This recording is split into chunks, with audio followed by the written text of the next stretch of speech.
indivisible, with liberty and justice for all. Thank you.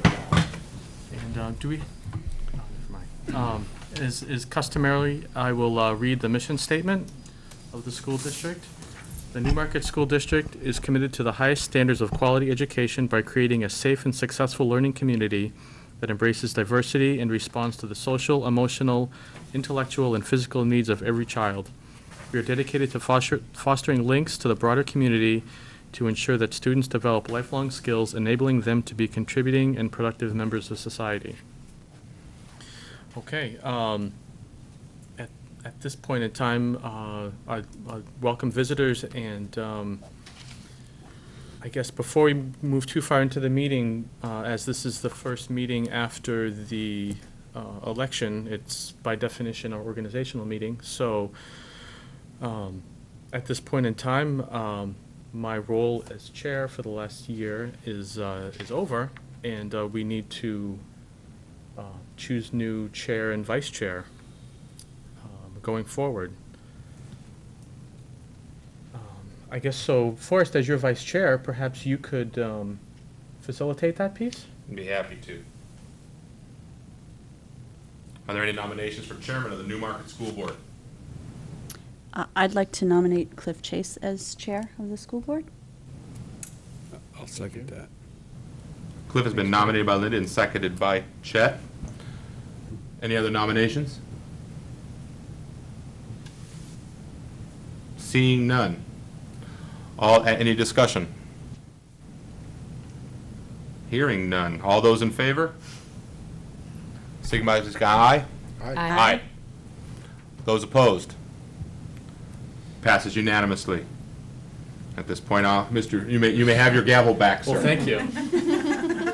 That was a brief break.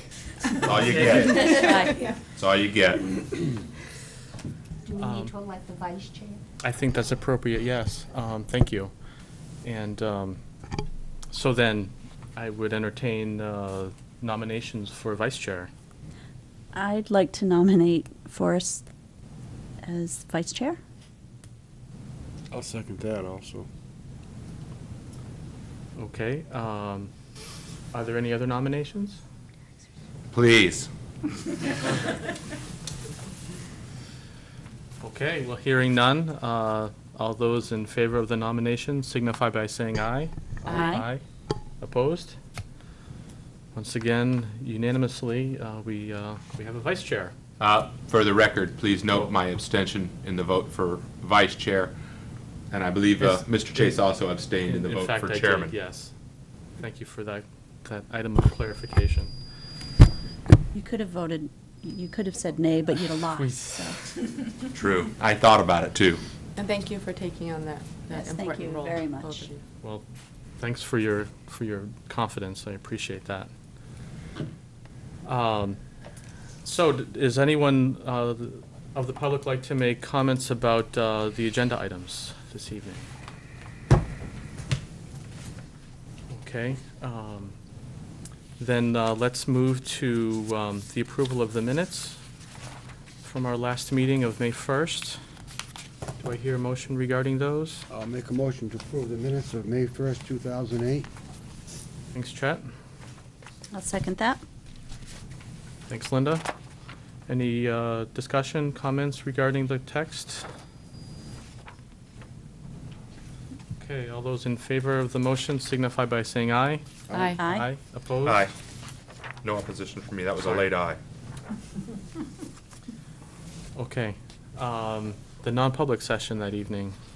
I'll make a motion to approve the minutes of the non-public session of May 8th, 2008. And I'll second that. Okay, any discussion? Okay, hearing none. All those in favor of the motion signify by saying aye. Aye. Opposed? Okay, thank you. And we, at this point, we're actually on schedule for the most part. We have a grievance hearing to discuss. Does someone want to make an opening statement at this point? Thank you for meeting with us tonight. Doing a brief introduction, we have Mr. Jeff Clay, health teacher, Nancy Pagnotta, NTA president, and myself, John Bridle, NTA vice president.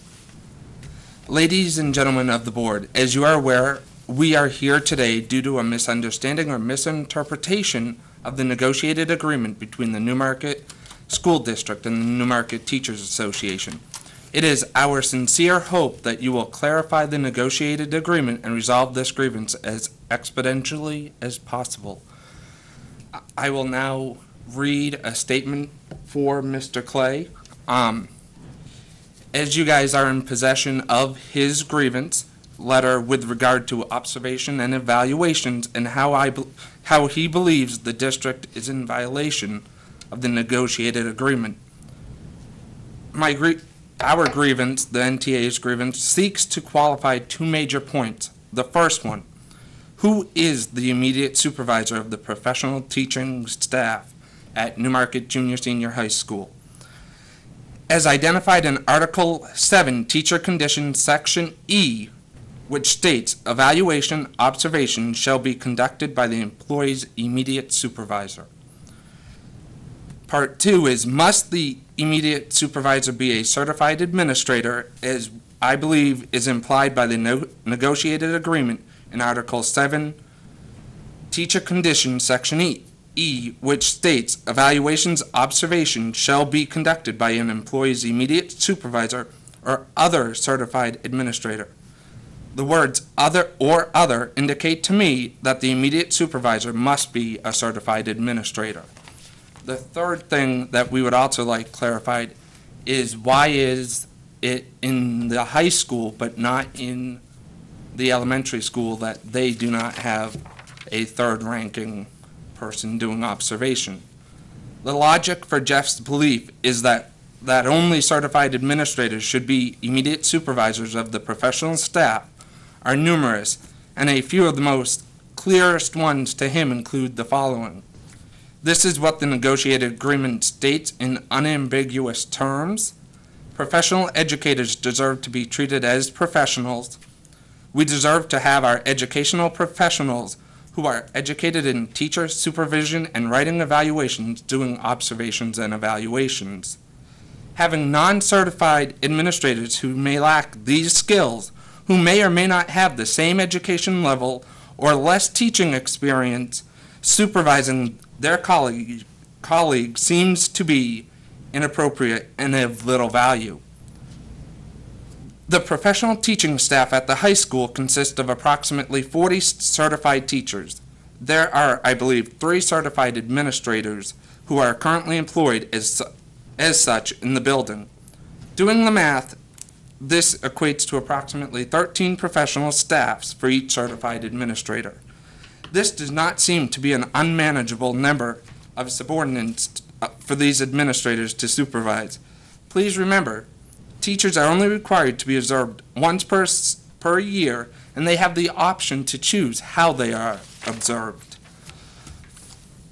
As members of a professional teaching staff, department chairs are governed by the same negotiated agreement as every other teacher. This means they share similar interests as those who they would be supervising. This fact creates, I believe, a conflict of interest for the department chairs. Logical questions arise, such as, are department chairs considered labor or management? Can teachers file grievances against department chairs? Are department chair position lifetime appointments? How are they selected? If department chairs are to be considered immediate supervisors, as the administration states, shouldn't they be afforded the opportunity to establish their own union, one separate from teachers' union?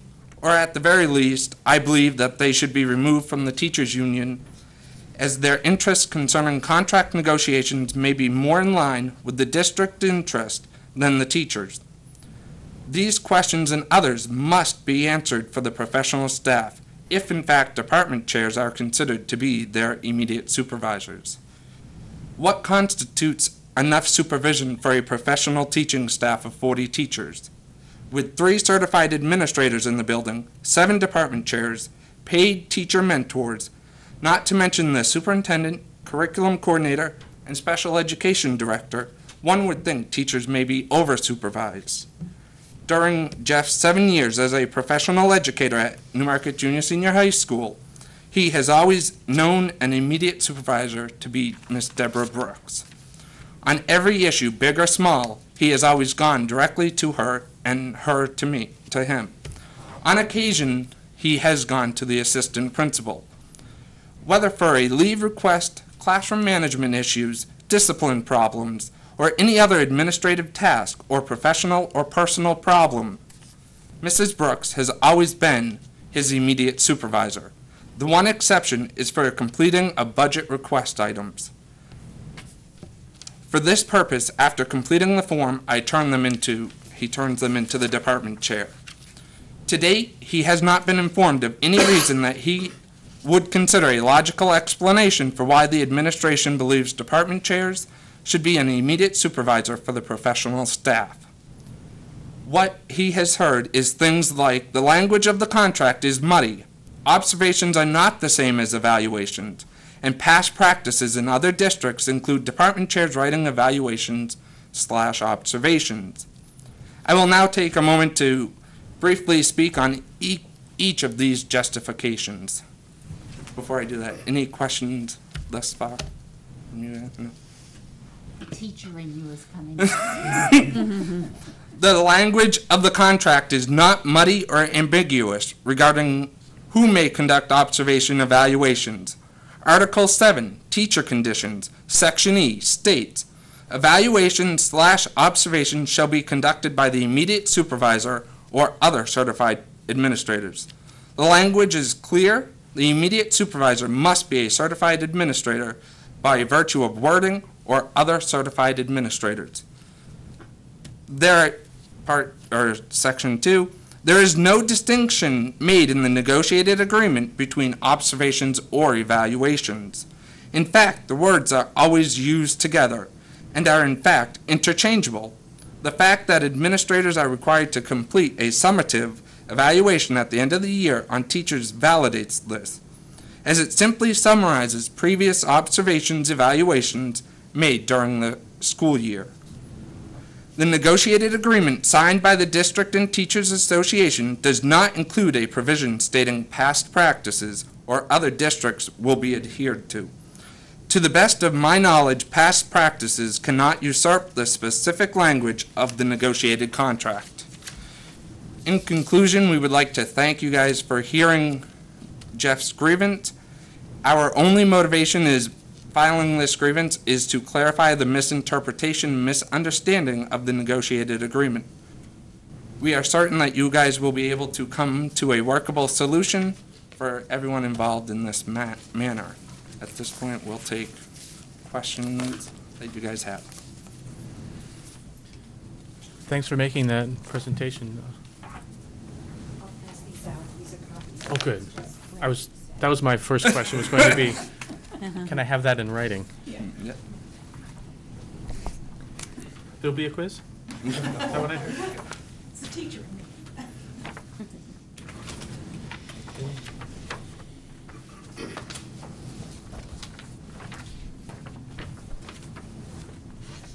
Okay, does anyone have any questions at this point in time to ask the teachers union representatives?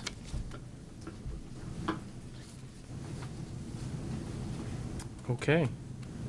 I guess we don't have any questions at this point.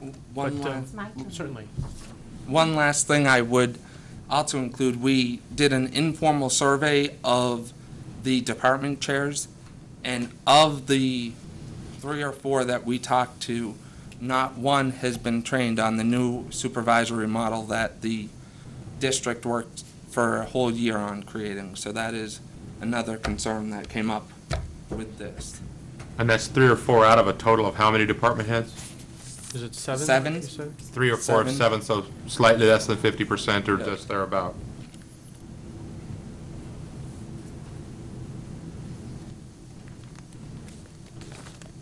Thank you guys for your time. Thank you. Thank you, John.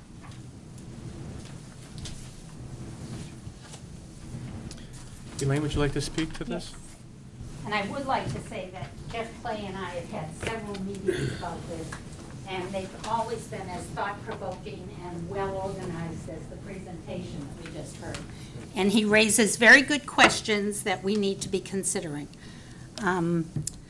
However, I am asking the board to deny the grievance filed by Mr. Clay.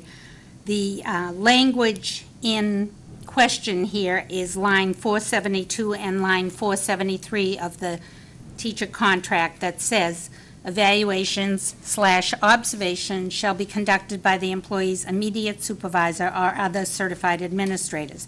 The reason I'm making this request that you deny it is based on the following. Personnel records indicate that Mr. Clay has not been observed by a department chairperson since 2002. And the language of the contract states a grievance to be considered under this procedure must be initiated by the grievant within 20 days of when the grievant should have reasonably known its occurrence. So if he has not been observed since 2002, there has not been a grievable occurrence. Additionally, the language that Mr. Clay is grieving, line 72 and line 73 of the present contract, has been included in the master agreements between the Newmarket Teachers Association and the Newmarket School Board since at least 1993. That's as far back as we could find records. So it is reasonable to assume that Mr. Clay was aware of the language.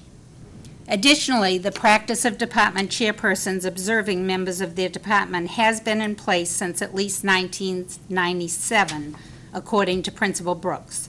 Therefore, the act of teachers being observed by their department chairperson is a long-standing past practice in the district. Additionally, the practice of department chairpersons observing teachers is in place in other school districts in New Hampshire. And finally, there is a managerial rights clause in the contract that recognizes that the district, subject to the language of the agreement, retains the sole and exclusive right and authority to manage the business of the district. So absent language restricting that right, management gets to make the rules about how things work in the school district. So those are the reasons. Again, I think you've raised some very thought-provoking questions in your letter that we need to look at further, but based solely on past practice and timeliness of the grievance, I'm asking that it be denied. Does anyone have any questions of Ms. Holt at this point in time? I guess one question that comes to mind for me is, what is the value of having a department head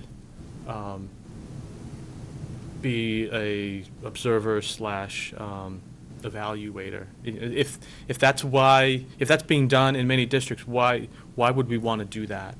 And I asked that question of Principal Brooks, and what she said was that they have more expertise in the content that the teachers are teaching. She and the other administrators feel very skilled at recognizing good teaching practices, but the content, they're not conversant with every content that's taught at the high school, so they appreciate the department chairperson being able to give them information and feedback about whether the content being taught is appropriate. Okay.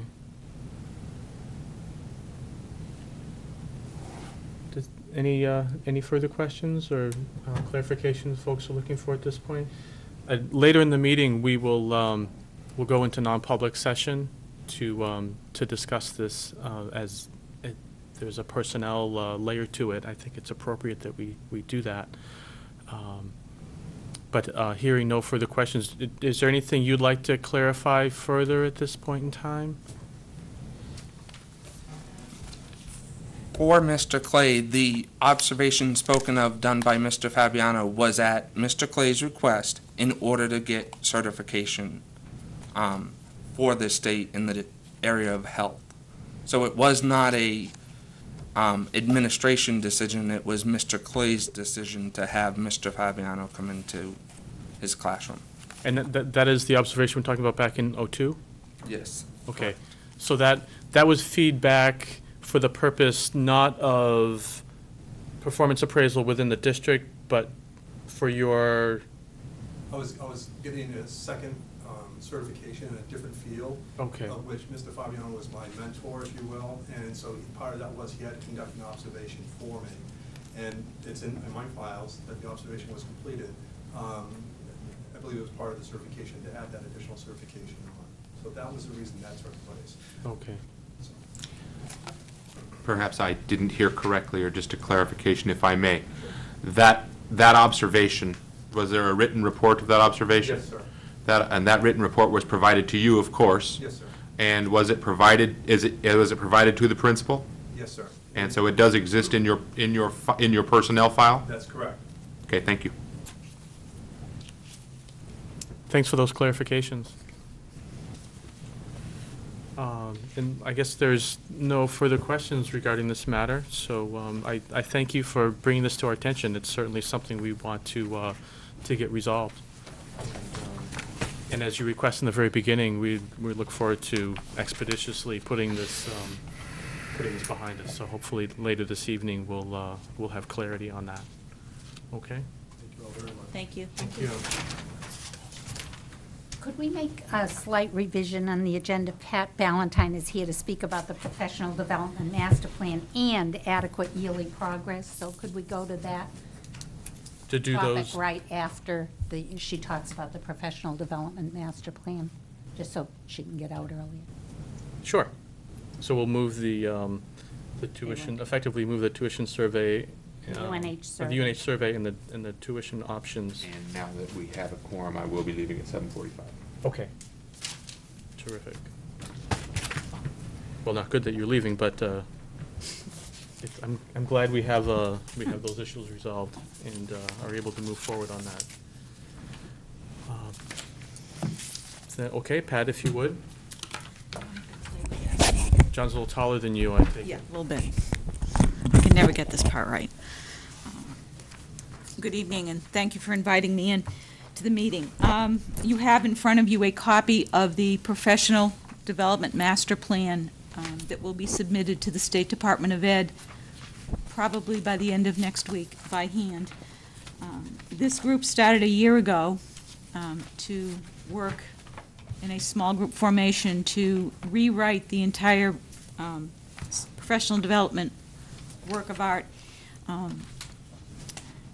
It was originally written in 2003, and there have been many changes in the professional thinking in the national level, the state level, and now hopefully here. The first part of this really reflects a change in attitude from the state in terms of it's no longer just, take a workshop and hopefully you'll go back and be able to teach it. We're really looking at how you use your professional time, not just taking workshops, but doing work within your classroom, collaborating with your colleagues. Looking at data is the biggest change of all.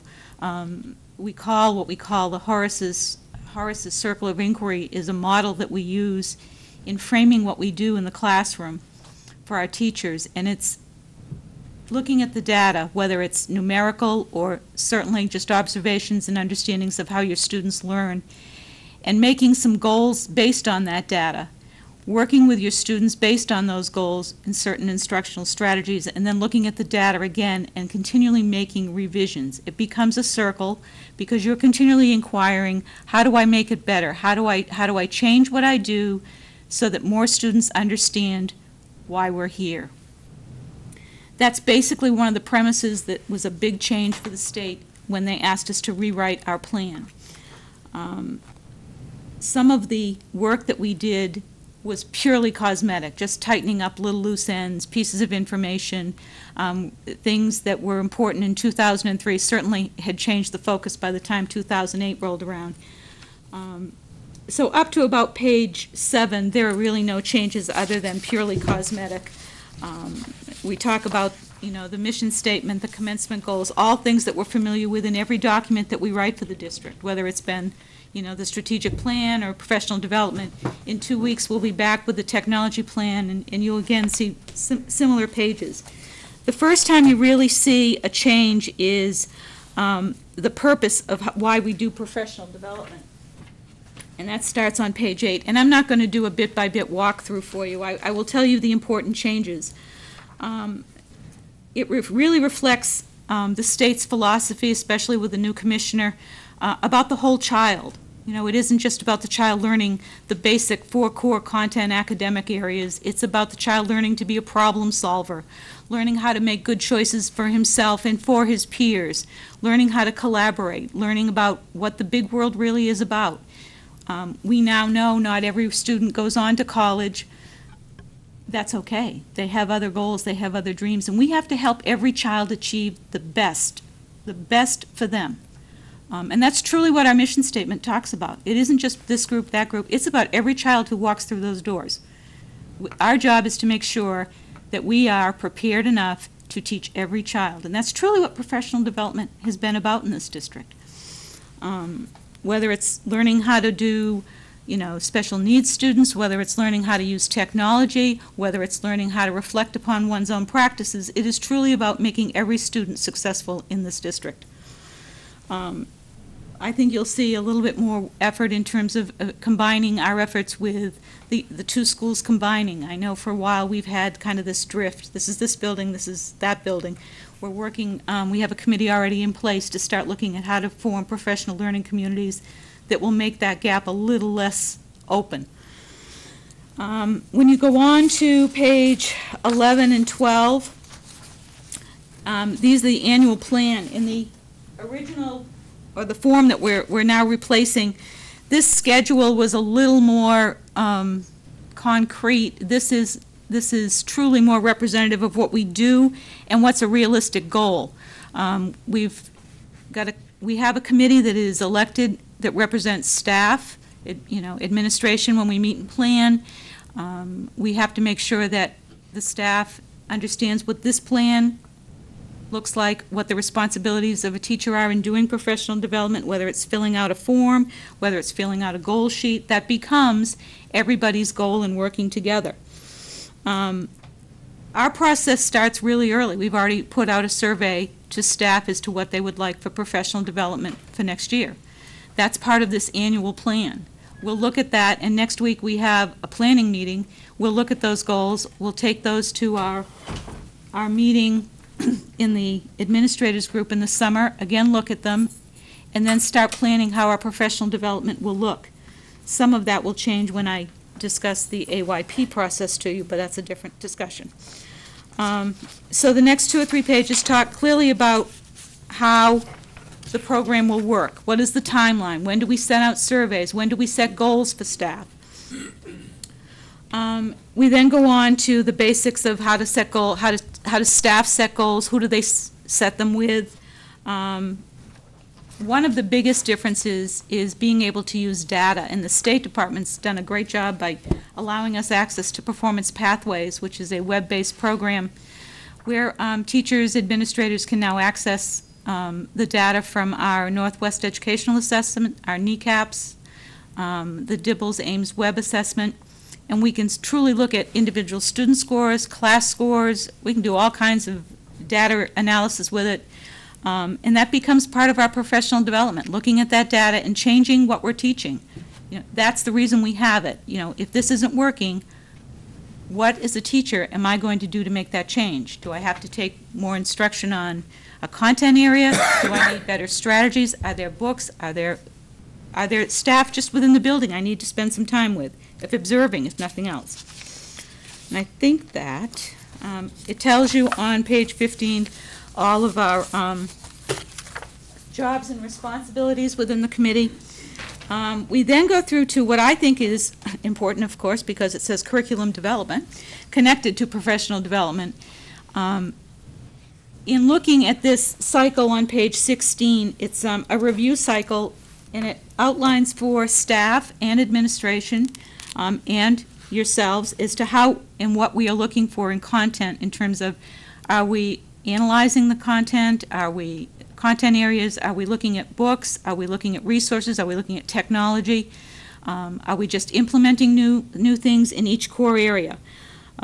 We spend every year kind of tweaking this because some things take us longer than others to implement. And this is where our curriculum mapping pieces come in as well. We're really fortunate we've been able to use a lot of technology to do this. The other area that the state, for the first time, has asked us to really spend some time qualifying when we write our master plan is assessment tools, and those start on 18. I think for many people, the idea of assessment means a test where you fill in the little bubbles and you write your, you do your name and the whole thing. That's not the only way we assess our students here. We take pride in the fact that not only do we do the kind of fill in the bubble test, but we spend a lot of time teaching our staff how to do in-class observations of how students learn, how do teachers learn, how do teachers teach.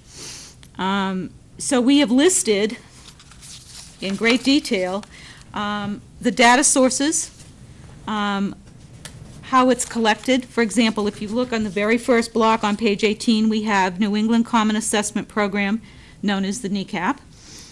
The collection process is who collects it, how often, and when, and that gives you a good idea of it's distributed by the New Hampshire Department of Ed and UPS. What has Brown done for you? They deliver this test and they pick it up very, very punctually. We give them in the fall, except for science, which is being given starting next week. It lists the grades that each time it's given at. It tells you then who is going to do the analysis. Parents, curriculum committees, administrative teams, grade level teams. Data teams are just starting at the elementary school, and they'll be put into the format for next year at the middle school and high school. And then the decision making, which is the last column. What do we use that information for? We've got all this great graphs and charts. Who's going to use it and what do we use it for? We will report to you, as we have in the past, on information such as NECAPs or NWEA. We also then turn and use that data to change instruction. We're training the staff in an ongoing method to look at the data. For example, we've spent some time looking at NECAPs since they came out at the end of February. If we're not doing well on a particular GLE or GSE at the high school, how do we change that? We've seen 7 out of 10 students not be able to perform well on that particular GLE. Well, I don't think it was the test.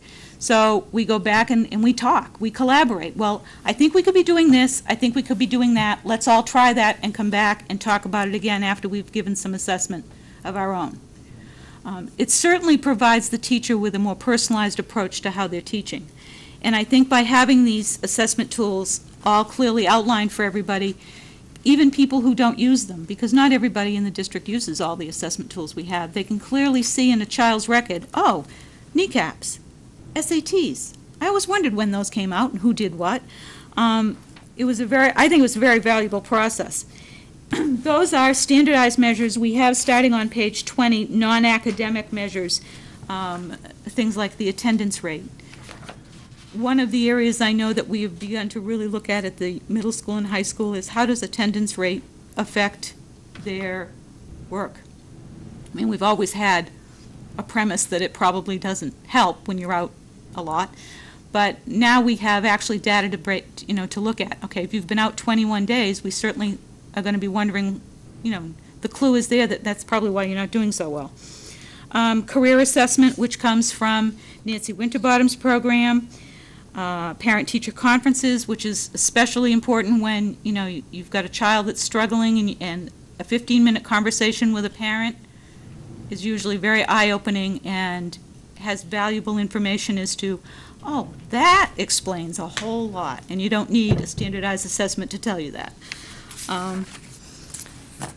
The process for data dissemination is a new piece as well, because before there's never been an emphasis on data. So that's in there. We look at data in an ongoing way in this district because we do a lot of data gathering, whether, again, if it's fill in the dots or just general parent information. We do a lot of data gathering. I think the next place that's really important for us is the collaboration, which is on page 23. It's one of the phases of professional development that we had to really look at. And it means that you just aren't in charge of your own professional development plan anymore. You kind of have to work it out with everyone. Sitting down and closing your door to your classroom, that's not going on anymore. We're opening the doors, we're discussing with each other what best practices really look like. Someone goes to a workshop, comes back and shares what they learned, and that kind of information is eye-opening and often produces changes that one did not expect. Collaboration allows us to really look at how we teach. It allows us oftentimes to look at a peer in our content area or at the elementary school or grade level and take what they're doing and kind of modify it to a need you might have. Informally, those discussions happened, and now they're happening in a more unified approach at the elementary school. They're starting a process known as data teams, where they look 3 or 4 times a year and meet about individual pieces of data about students to make not changes necessarily for the students, but changes in how teachers approach those students in their instructional strategies. So we go through, it lists how to write your professional development plan. That hasn't changed. What has changed for me in looking at this tool is understanding that this is a huge process, especially for brand new staff to understand how to do. They must be truly overwhelmed when they walk through the doors for the first time. It describes the strategies that one can use in writing their goals. It gives you examples for the first time. We didn't have clear examples in the previous years, just because I don't think we really thought about everyone making sure they're very clear on what those strategies look like. You then go through, and I think we didn't put all the forms in because they're very similar to the other forms that we've had in the past.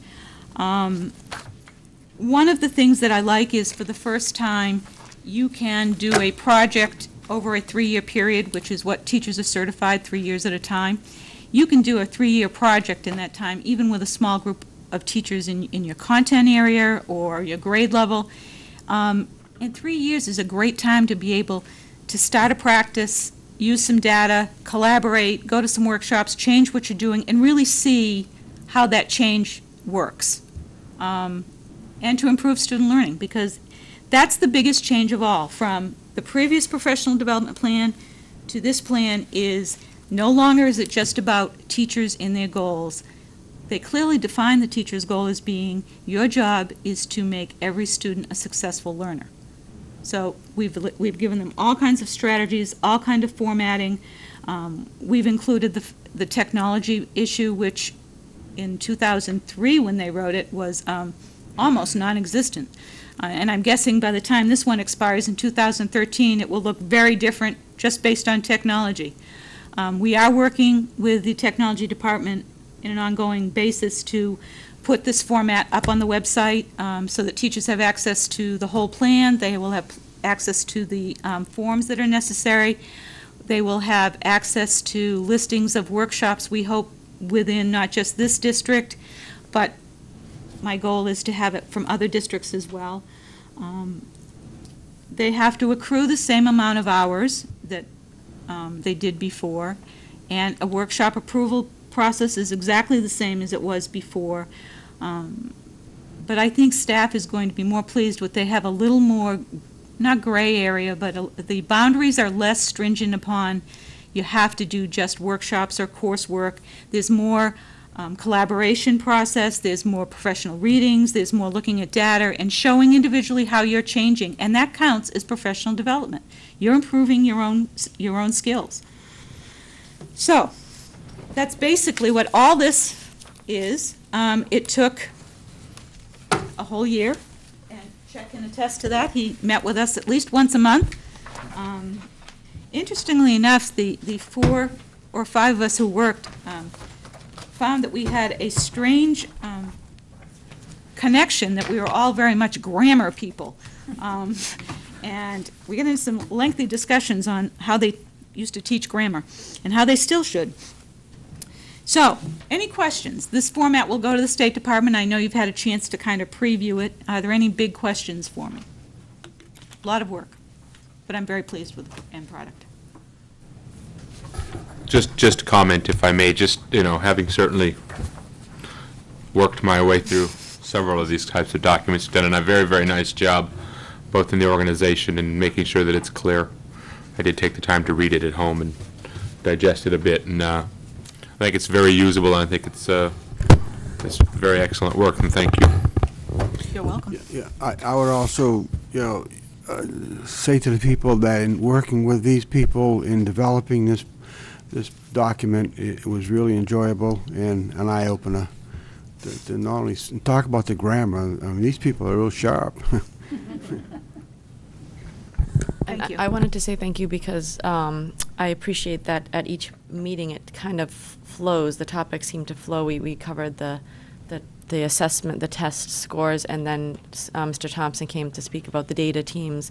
And so as I was looking at this paperwork, I felt that I had a good background knowledge to build on when I was looking at all the work that was done here. So thank you also for that coordination. So. You're welcome. The one piece I didn't hand out to you, I don't believe when we ran it off, was we included for the first time a glossary so that everybody's on the same page with the same words. And that meeting alone was very interesting, but we got through it. I'm going to move to AYP, thanks to Ms. Holt and your board chair. For those of you out in the other part of this meeting, AYP is adequate yearly progress. With the onset of No Child Left Behind, the state and the federal government have a program of accountability that we measure student progress in. And it's called Adequate Yearly Progress. We measure it with an assessment called the New England Common Assessment Program, also known as NECAP. We took an assessment, a test, if you will, in beginning of October. Grades 3, 4, 5, 6, 7, 8, and for the first time, or second time, grade 11. We will take science kneecaps in the coming week, but they don't count as part of the adequate yearly progress yet. The children take those tests. It's a focus time because about 2 weeks before that they took NWEA, so we have lots of data. They take the test, and then it's corrected. The data is put into formatting for us, and the long-awaited results come. We get the scores back usually the end of February, the beginning of March, which we did. And for the first time, we took those scores and started really looking right away because we've had better instruction on how to do that. We're not clear yet on it, but we're getting there. And we began immediately to look at how did we do on certain things. Some of us had already had personal goals in reading and in math.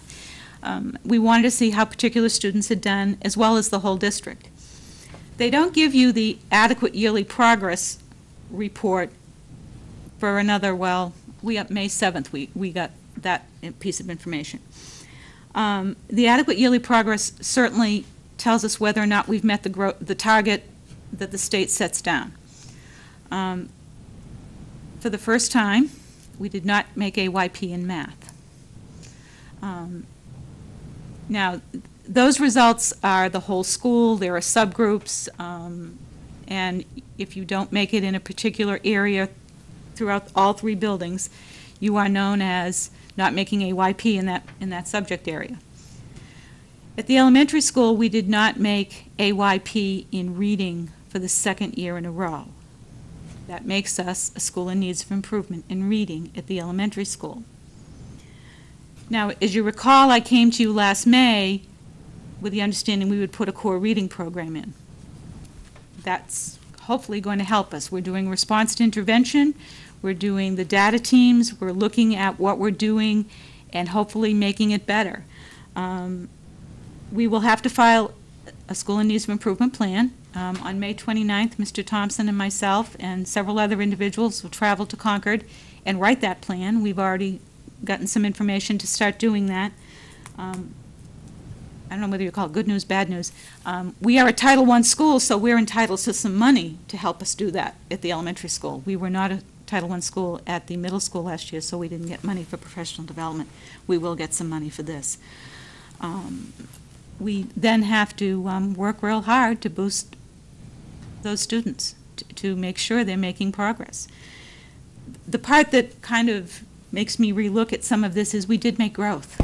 All of those groups made growth. It was not to the target the state would like, but they showed growth. And I think that's important to acknowledge that not only to the staff did they make growth, but those students, some of them clearly made more than we thought they were. There were some groups who kind of just slid under the wire, but we did make it. In math, we did not meet AYP.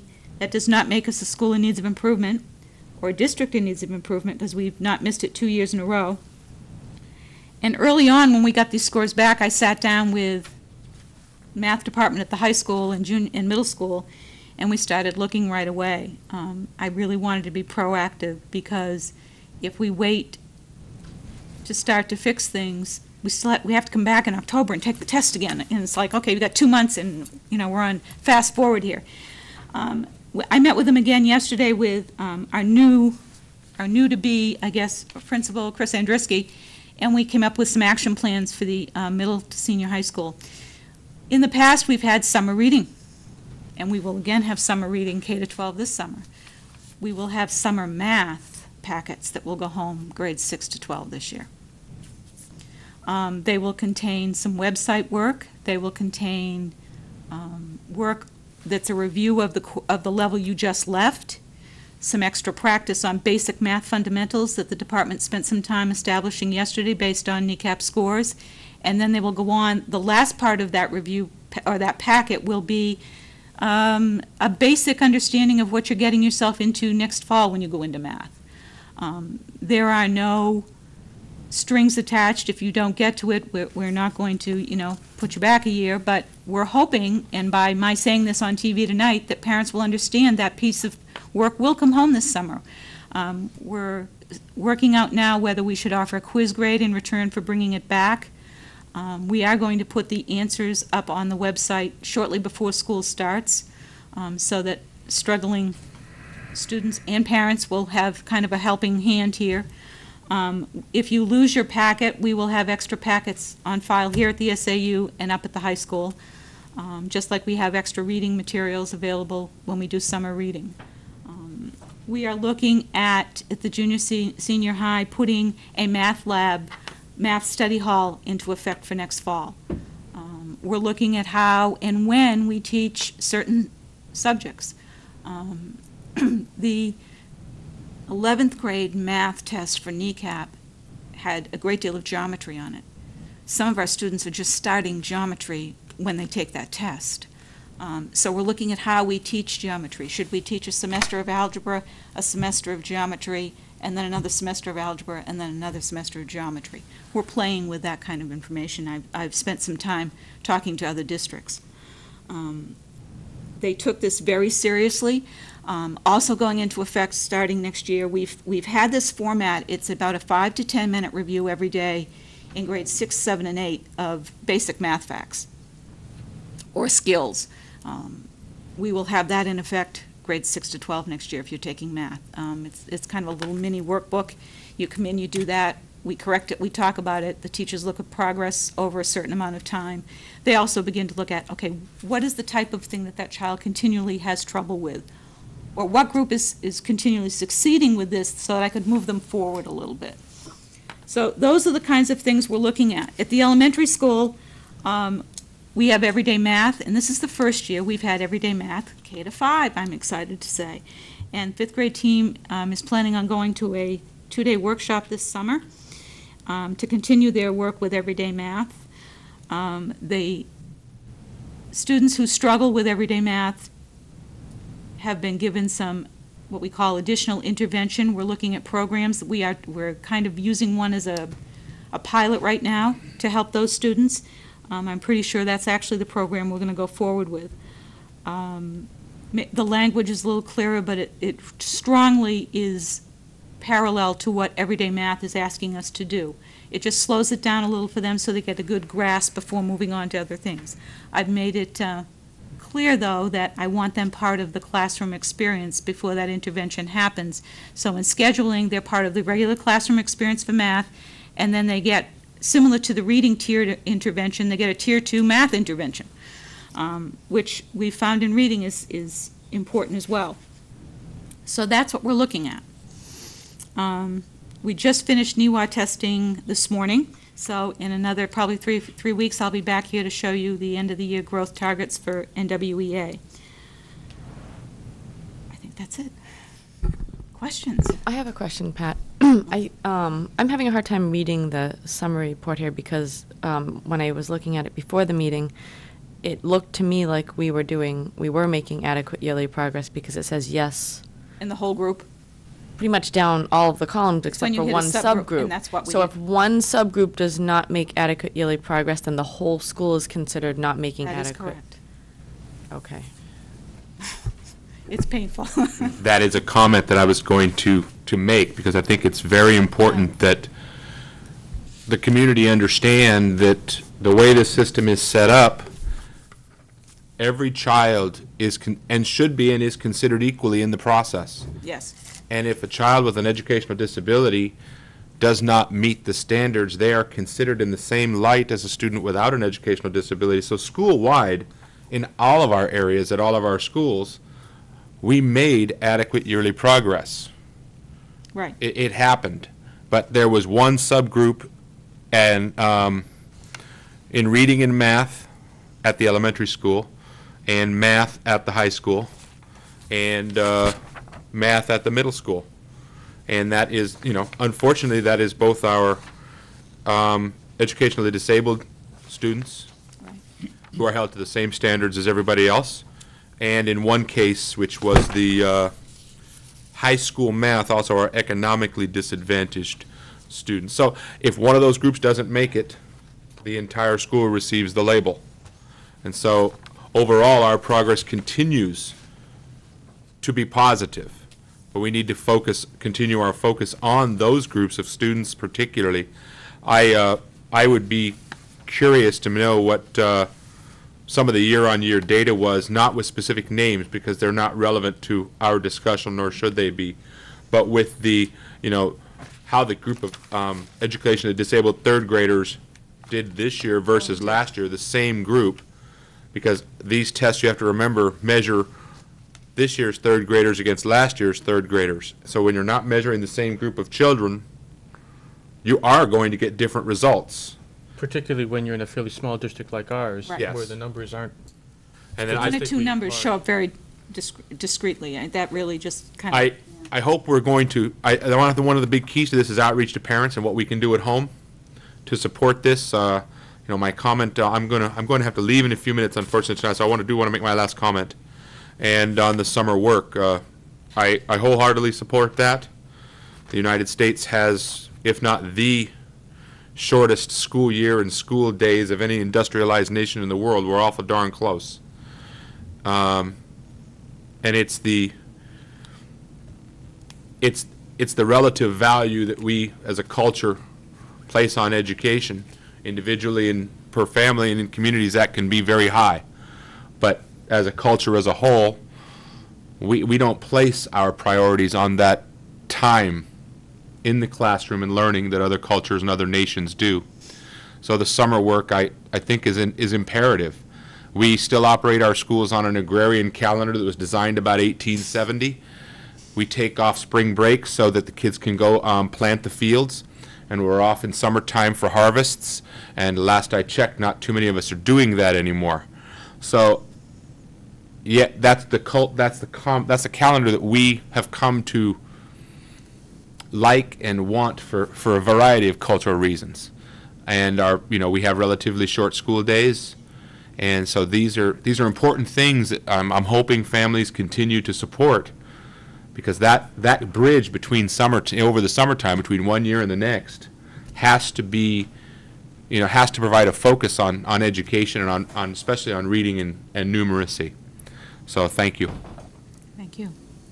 I would like to point out one thing, one piece of wonderful news. The middle school language arts, why don't you tell them? No, you go ahead. It's important. Go ahead. The middle school language arts group last year did not make adequate yearly progress, and the teachers worked very hard to address those needs, and this year they did make adequate yearly progress, so that's a great thing to celebrate. Yes, we did some celebrating. High fives went all around that day. It was, but I do thank you, and I do hope parents who are out there listening understand that, there will be reading coming home. We've kind of made it as general as possible so people have choices to make about what they're reading, but when you don't read and you don't practice the skills that we've worked on in math over the summer, you lose 2 months of school.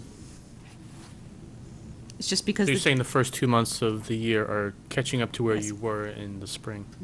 And we know not everyone has that access. It's interesting. Bake cookies with your children.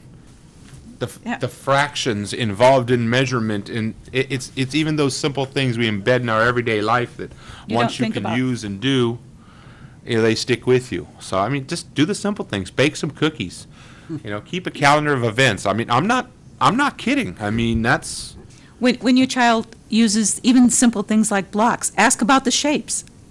I mean, those are the things we talk with kindergartners about what those shapes look like and how we make them. Actually, they're really good at making them. But Forrest is correct. The simple things that you do every day, looking at a calendar, counting the days, all those things. Estimating the bill at McDonald's. That's right.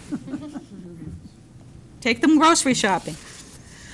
Before you go, I've got a question or two, and I guess my first comment is, we have some areas we obviously need to work on, and I don't want to make this sound like that it's not important, but I guess the people need to know that every year the bar is raised. Yes, and this So- year it was 4 points.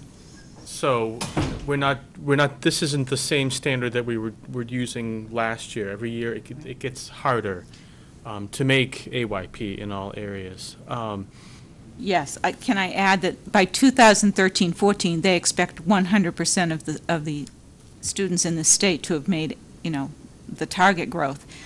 It goes up 4 points. It went up 4 points this year, both in math and reading. It will stay the same for next year, and then the following year it goes up 6 points. And it'll be up 6 points more for 2 more years. So it does. So it's easy now. The improvements we need to make are Yes. easy, looking in hindsight from 2013 back.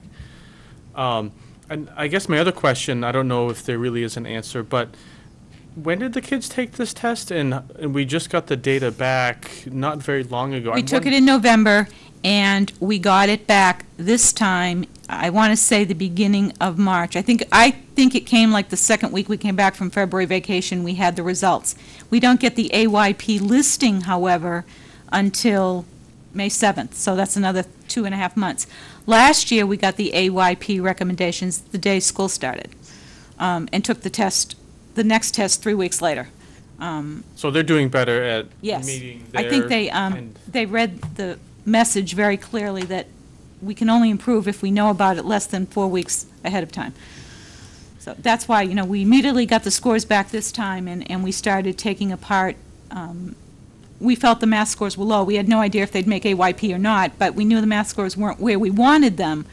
And we began to look very clearly at where do we need to start making some adjustments. And the very first thing the staff said is, how can we make a summer program work that everybody gets practice in? So, we're working. This can't be a problem unique to Newmarket. Oh, no. I'm wondering what other districts are doing for summer math program ideas. Is there any sort of collaborative thing that's going on regionally? We talked about it at a curriculum directors meeting. Interestingly enough, it was the Thursday after we'd found out the scores. Some of us were still in a little bit of shock. Not a lot of schools made AYP in math in the area. It was, if you did, we were very excited. There has been no sense of collaboration in terms of summer school for just math, unless you're not doing well in a particular course area. But that's probably something we would consider in an ongoing, if someone called and said, I'm this district, I do keep in touch with Ryan, Portsmouth, Exeter. No one's come up with any decision. We were still at the point of, okay, how do we immediately get back to the staff and start looking? But as I said, I'd start looking at math here as soon as we got scores.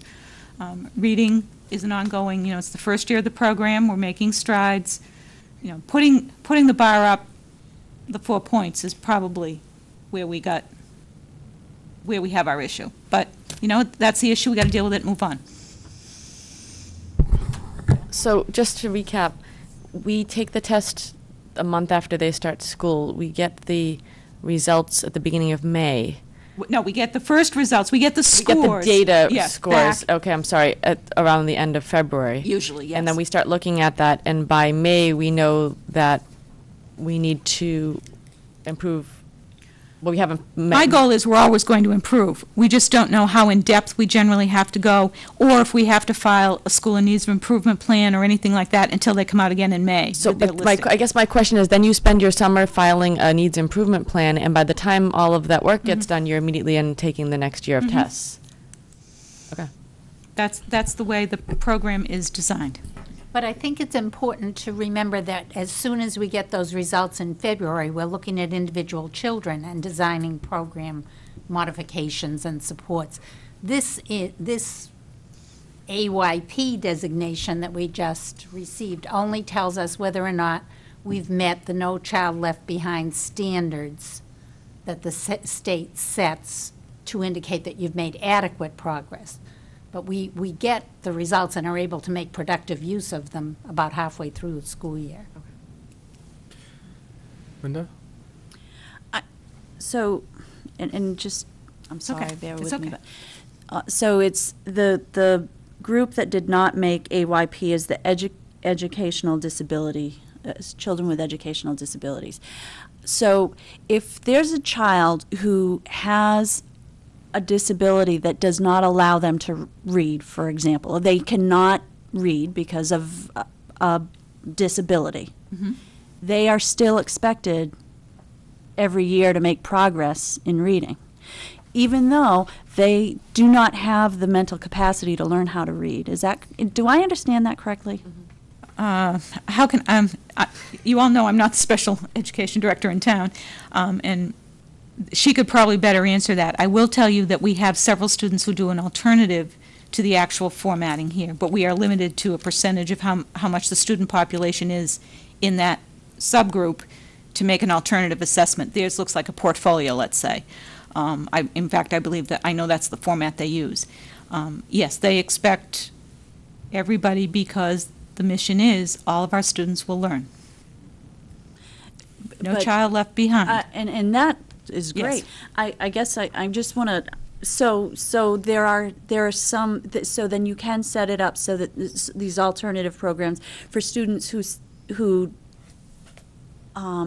Yeah. simply can't perform some That things. choice and they- becomes one of the special ed education director, the parent, the student, that whole building administrator. Okay. But you're limited as to how many? I believe there is a percentage of that group that can apply for that process.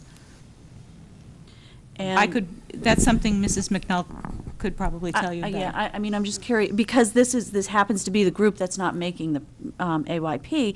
I'm wondering, so did we meet that limit of the amount of students that we can put on that program? And there are students that probably should be on those alternative programs, but because we hit capacity, we can't put more students on? Well, I think the emphasis, I know the emphasis is to look at that small group, but our emphasis at both buildings was to understand these are all our children. Even, we've made a big emphasis on at the elementary school that they are within the classroom environment. They belong to all of us. And I don't say that glibly, they truly belong to every single one of those teachers. You know, I've been in a data meeting where a teacher has said, I've done this, I've done this, I've done this, I'm still not getting, what do I change? And, you know, she looks to the group and they'll say, gee, I saw this, let's try it, you know. Taking ownership of every little person, every child in this district is huge, and we just have to keep working at it. Pat, from the exams, can you tell specifically where a lot of deficiencies are here? In other words, is it fraction work in like in math or grammar? Oddly that you would mention fractions. At the middle and senior high school, it was fractions. It was not geometry, which in the past has been our big plague. Evidently, I've talked enough about that so that geometry's relatively safe for a while. It was fractions. The other part that we are noticing at the middle and senior high school is the writing about math. For example, everyday math, they do a great deal of writing about how you solve a problem because that's part of the emphasis of that program. We've not had that same kind of format at the junior, senior high school. So for a child to explain, I did my work, on a problem, let's say a word problem, here's my answer. And the other part of that question then becomes on a kneecap, now explain how you got that answer. That's a whole language-based situation for many of our students. In other words, you want a reason. So that was one of the things that we looked at in terms of putting a summer booklet together. We need to have several pages of that kind of practice. I know that the department head is working very hard on looking at websites for that age group to be able to do some problem solving and some fact kind of practice on an ongoing basis. Not using those numbers every day certainly doesn't help. I hope I've answered the questions enough to help. Any other questions? I guess just one, well, I get a couple comments. One is the difficult question to the, I guess, from the state level, or what's so complicated about looking, we get a data set of what the scores all are. What contributes to knowing if you've made AYP or not? It sounds like they're running, some amazing computer program for There is months. a formula to do that, and we call it the Great Mystery. There is a formula for figuring that out, and I'm not sure exactly. I can get that information for you and share it with you at some point. But there is a formula that once they have all the data, for example, once I get all my test scores back for the first time in March, I then have to check to make sure that, for example, all the students on that roster that they gave me back with scores truly were here. Or they didn't put in, we had one year where they put one student in 3 different times. They gave him a junior, so-and-so junior, and then they gave me one with his middle initial, and his score happened to be interpreted 3 different times in 3 different subgroups. So I check for accuracy, I guess is the best way to do that. And then, and you have like 2 weeks to do that. You send that information back to the state, and then they start putting that information back into a different formula to come up with the AYP standard. So there's a lot of verification back Yes. and forth steps that probably Because slow you have things students down. that move in and out of district, that, for example, if we had them in grade 3, and when they started grade 4, they went to another district, we're responsible for their score because they were taught in grade 3 here. So there's a certain complexity to it that's crosses a Yes, lot because of I've tried to lines. figure out, could I guess it ahead of time?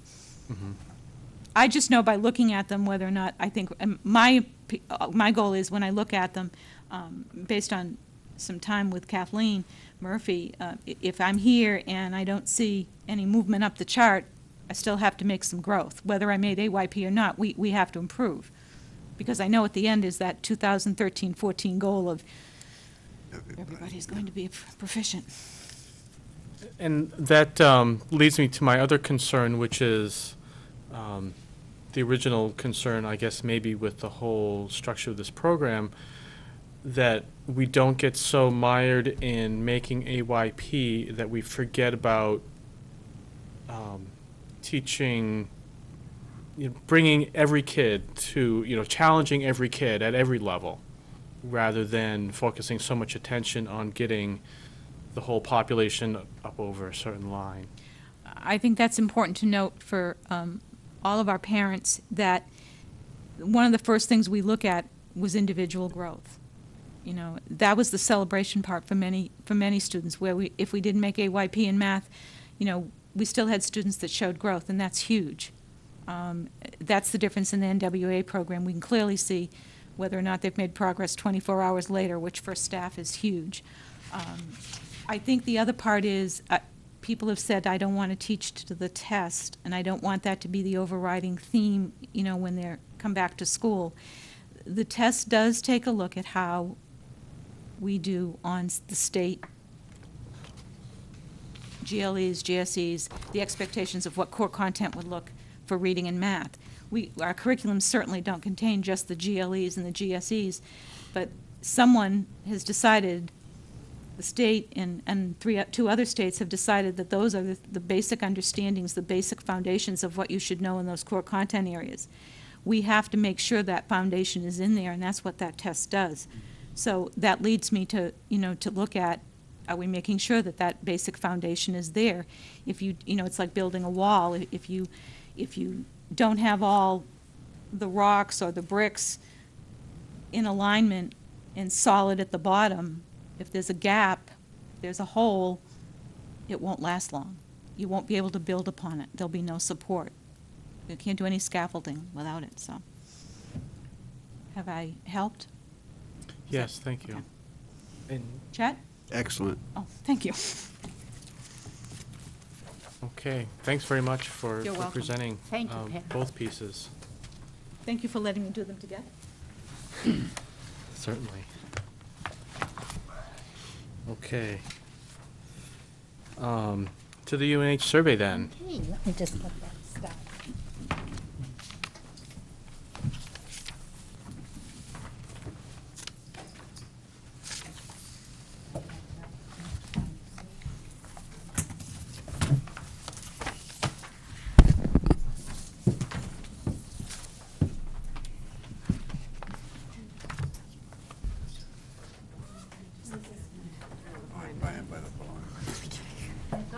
I'm actually.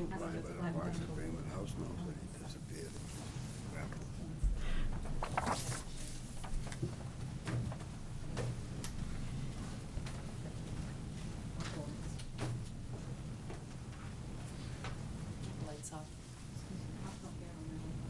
You want the lights off? They all go off. Well, you'll see the screen. It's better for the. It's better if you can't, yeah, you can't read a lot of Okay, for the viewers at home, just by way of introduction, we asked the University of New Hampshire Survey Center to do a random sample of citizens in Newmarket to find their opinions about the alternatives that we have offered to meet the needs of our school population in terms of buildings. So they did this random sample by hiring a company in California to randomly pick telephone numbers, and then they called and asked to speak with adults in the household. And there were 510 participants, which is statistically significant in their opinion. They also weighted the data to account for known telephone biases that come up in these types of surveys. And there is a sampling error of plus or minus 4.9% in this survey. They produced a report that's very interesting. It contains graphs like you see here on the board. It contains, each question is broken out by demographics. For example, it's broken out by age of the respondents, sex of the respondents, whether or not the respondents have children in the school system, whether or not they're familiar with the kinds of initiatives that have gone on in Newmarket, whether or not they vote.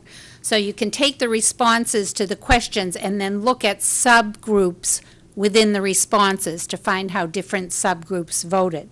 So we are hoping to get this onto our website, and I just want to urge you not only to look at the graphs, but to look further into the tabular charts that are available to get really deep and precise information about how people are thinking about the questions. So the first chart, the first question asked, overall, how satisfied are you with the current junior-senior high school building? And as you can see, the 3% are very satisfied with it. 21% are satisfied, 19% are neither satisfied or unsatisfied, 24% are dissatisfied, 27% very dissatisfied, and 5% don't really know. They're not sure how they feel about the building.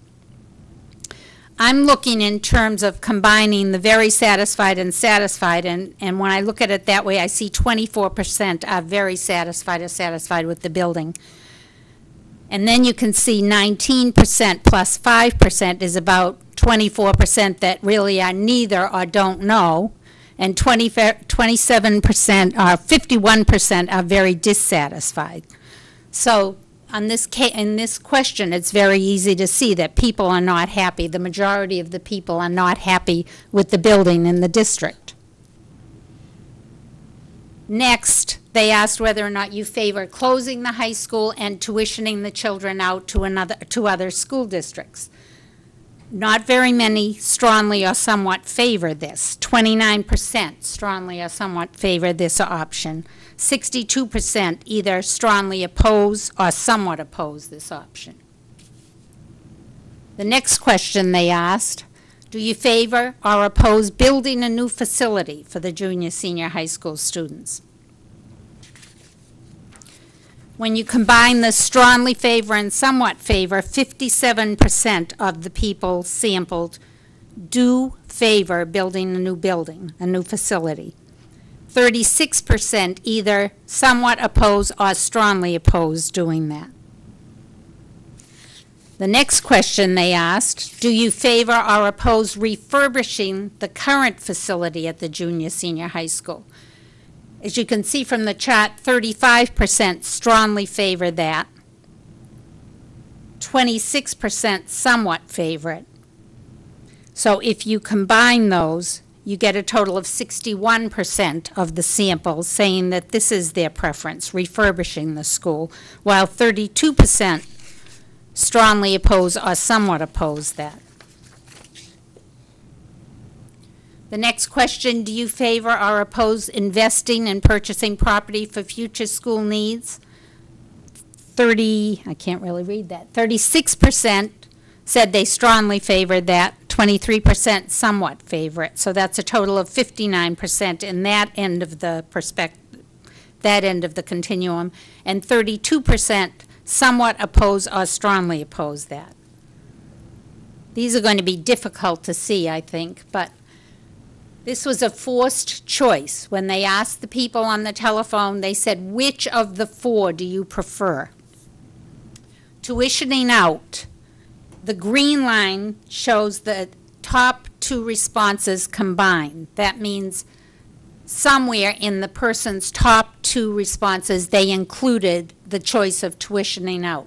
So 27% said that they did favor that, either in their first or second choice. 18% said it in their first choice, and 14% preferred that in their second choice.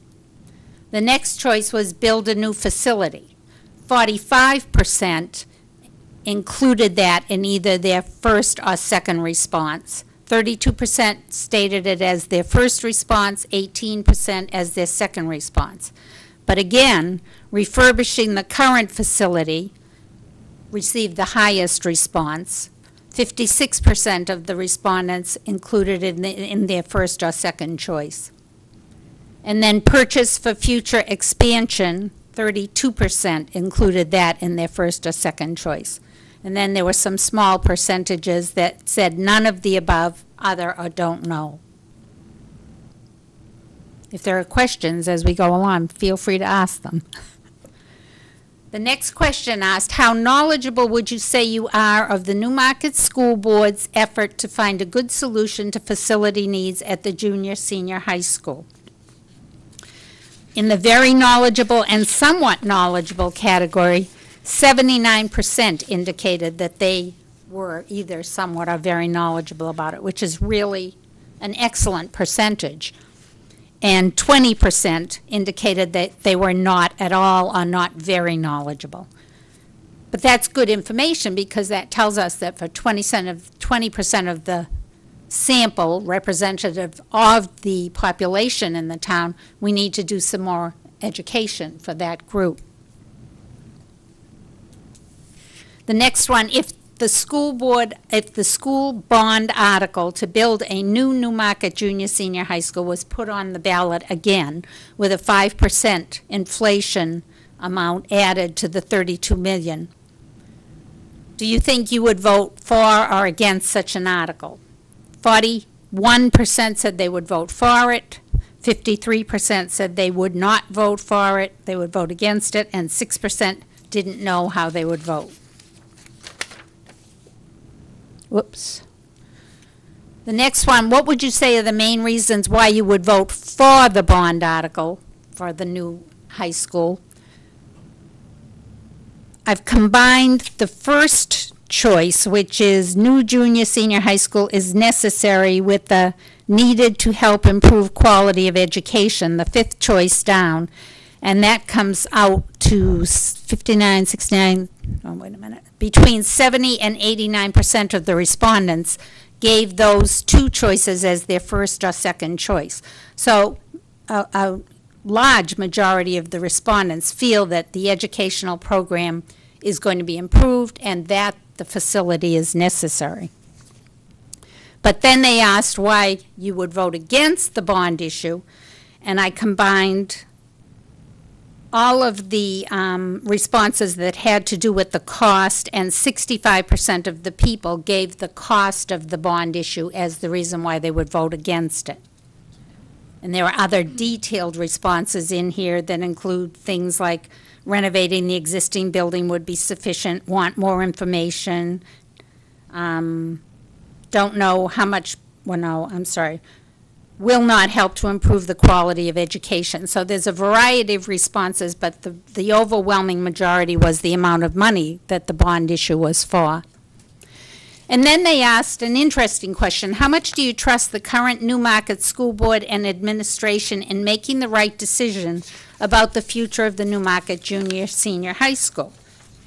58% of the respondents said they had some or a great deal of trust.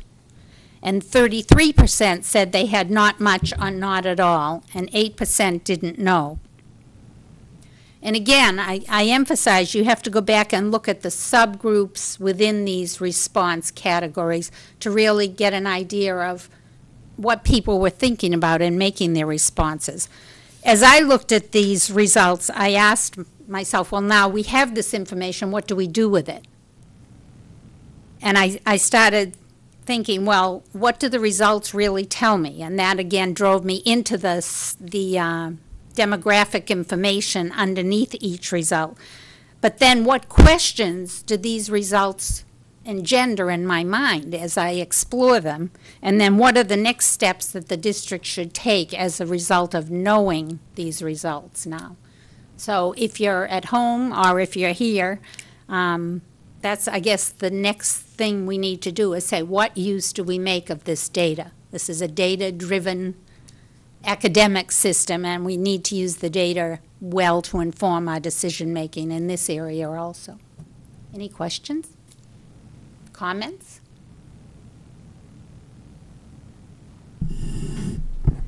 I have a comment, but I need to read my paper and the lights are off, so I'll wait until we finish the It presentation. is kind of difficult. Yeah. Could you put the lights back on for us?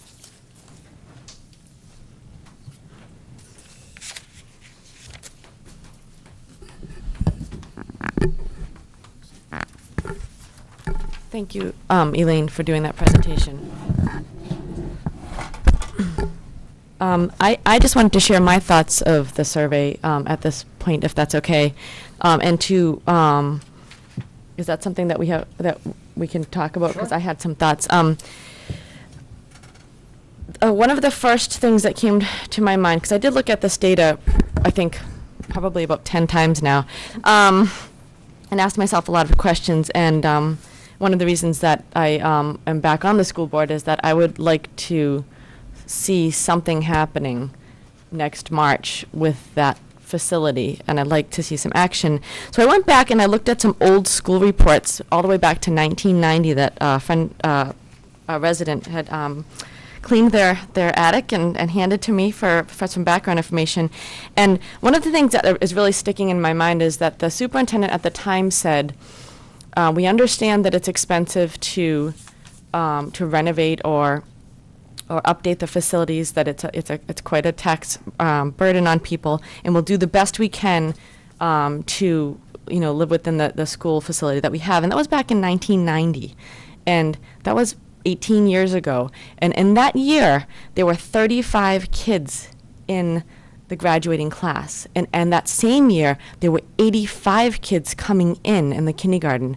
And next year's kindergarten class is going to have 85 kids again. So that growth over the last 18 years to me has said, we have not done anything to expand that facility to meet the needs of not future growth, but the growth that has happened over the last 18 years.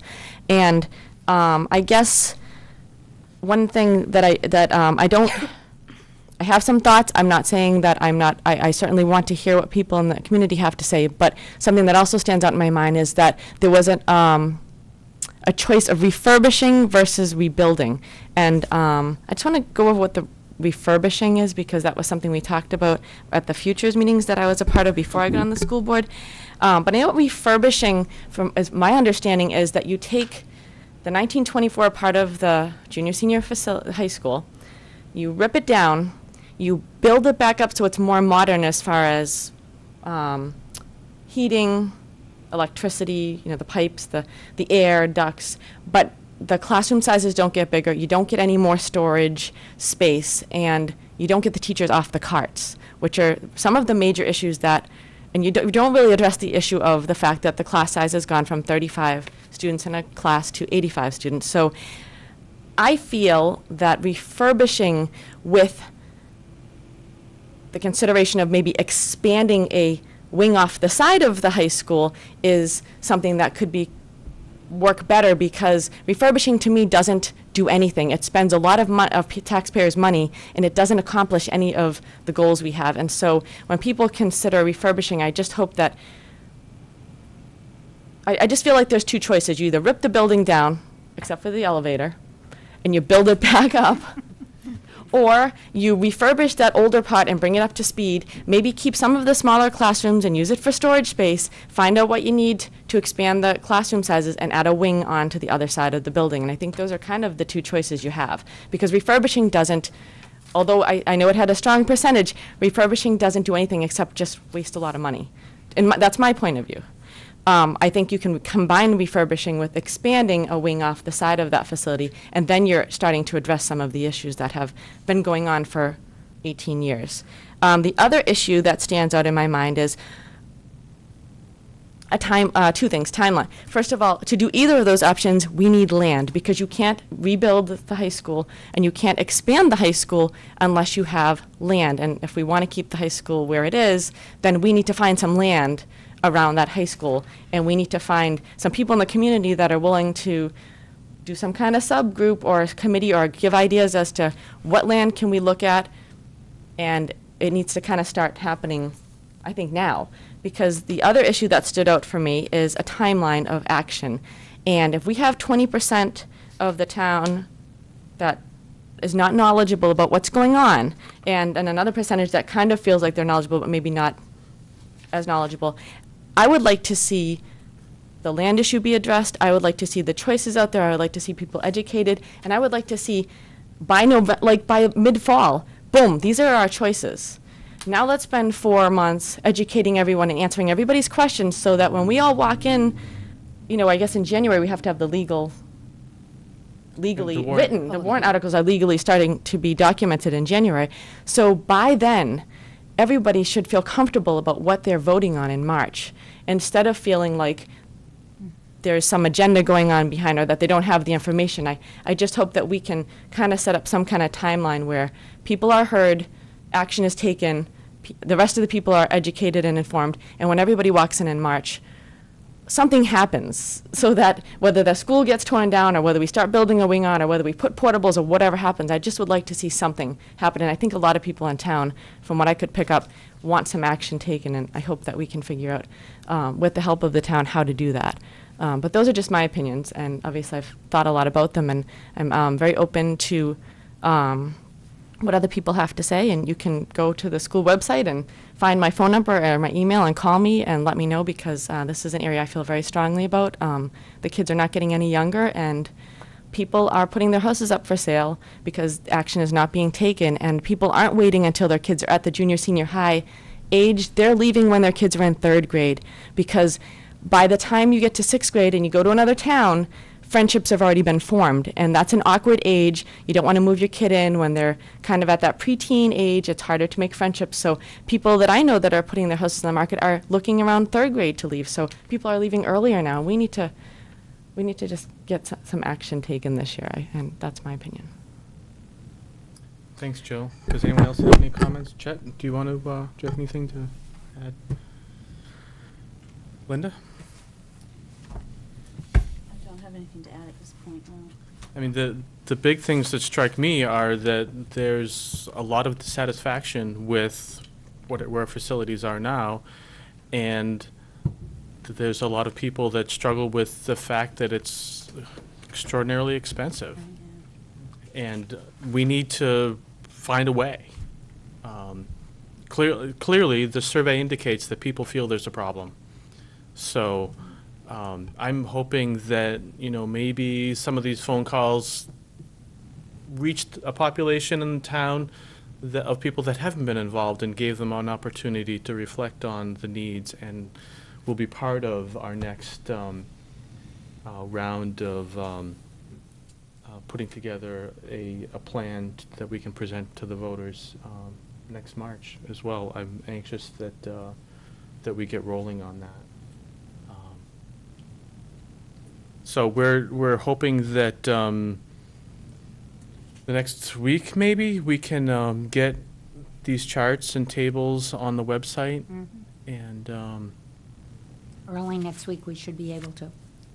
great. And I'd just like to make a comment, though, with the plus or minus 4.9% error rate, possibility of error, you really don't get a good, concrete statement from the sample of which option is preferred. Well, one thing that I struggle with the survey is, and I think it becomes unwieldy if it becomes, if you were to call me and ask me what my preferences are, the cost of, if the cost of the refurbishment is $40 million, would I support that over a $32 million plus 5% a new building piece? So, all those details weigh in, and it's hard to, you'd have people on the phone for a very long period of time, and then I'm sure there's a survey fatigue factor that builds into it. I'm sure there is. So I think we got a lot of valuable information, but looking back at some of the questions, it might have been nice to say, if this costs this much, would you still support it? And I'm not sure that's easily gotten from any survey, but That was the thing that I was going to speak to as well, that, the survey, to me, the results were that, people want to the top choice is to refurbish that building rather than build new. But like you said, I wonder if it cost us, if it were $40 million to refurbish and $32 million to build new, would that still be the top choice? And that's why I think we almost have to give two choices and get the dollars together and see what all the factors in that play in, and then let people spend that time deciding what would be best for them, and then going forward with whether it be a choice on the ballot or getting a feel for what the community feels before we put something out there for them to vote on. But the other thing that I took away from this, though, was that it was pretty clear that people do not want to tuition out. That was a pretty strong, a resounding, no, we want to keep our school here. We don't want to send our kids out. So, to me, that this survey did answer that question. Yeah, and I think thank you for raising that point. It's that will at least hopefully help focus the group to narrow things down to try and to solve our problems locally. And I know one of the other things, and this might sound corny, but I was trying to find, common ground that, everybody has different needs that they need to look out for their family. But as a community, every single person in this community, regardless of whether they have kids or whether they have grandchildren or whether anything, we all were kids at one point, and somebody paid for our education. And so in that fact, we do have common ground from that one point that we all were educated and supported by our communities, and hopefully we can do that for our children. Okay, thanks. I see we have a discussion of tuition options on the agenda as well. We kind of just touched on that. Was there anything else we wanted to discuss? I just wanted to let you know that I had heard from Exeter, and they brought it up last night and decided that they would not have space for our students at their high school, so that was out of the Okay. question. I'm still waiting to hear from Portsmouth and Oyster River, but based on the survey, it may be moot. Mm-hmm. Well, thank you for that follow-up.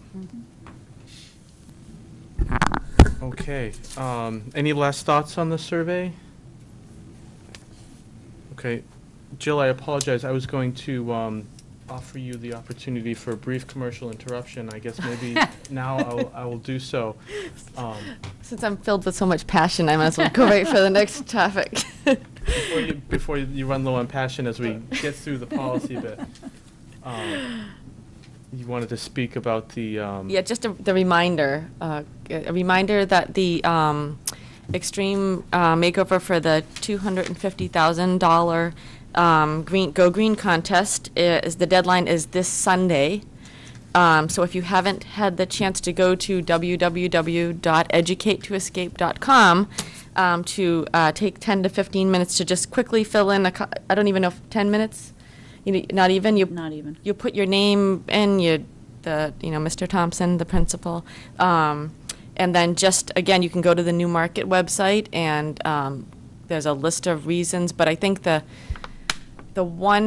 two things I want people to think about. First, what would make our school stand out versus schools across the nation, and I think it's just the fact that we live in one of the very few states where we do not have broad-based taxes, and when you're looking at any capital improvements or facility spending, we only do get, I think, 30% of state assistance, whereas most states get 80 to 90 to 100%.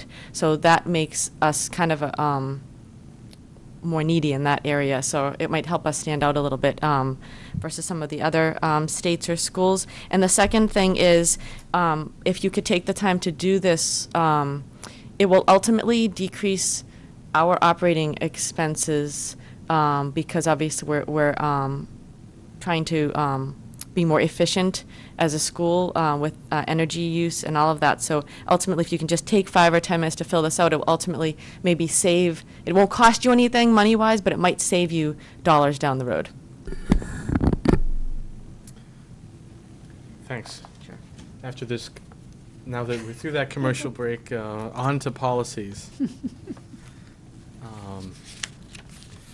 We have a second read on the early entrance policy. Yes.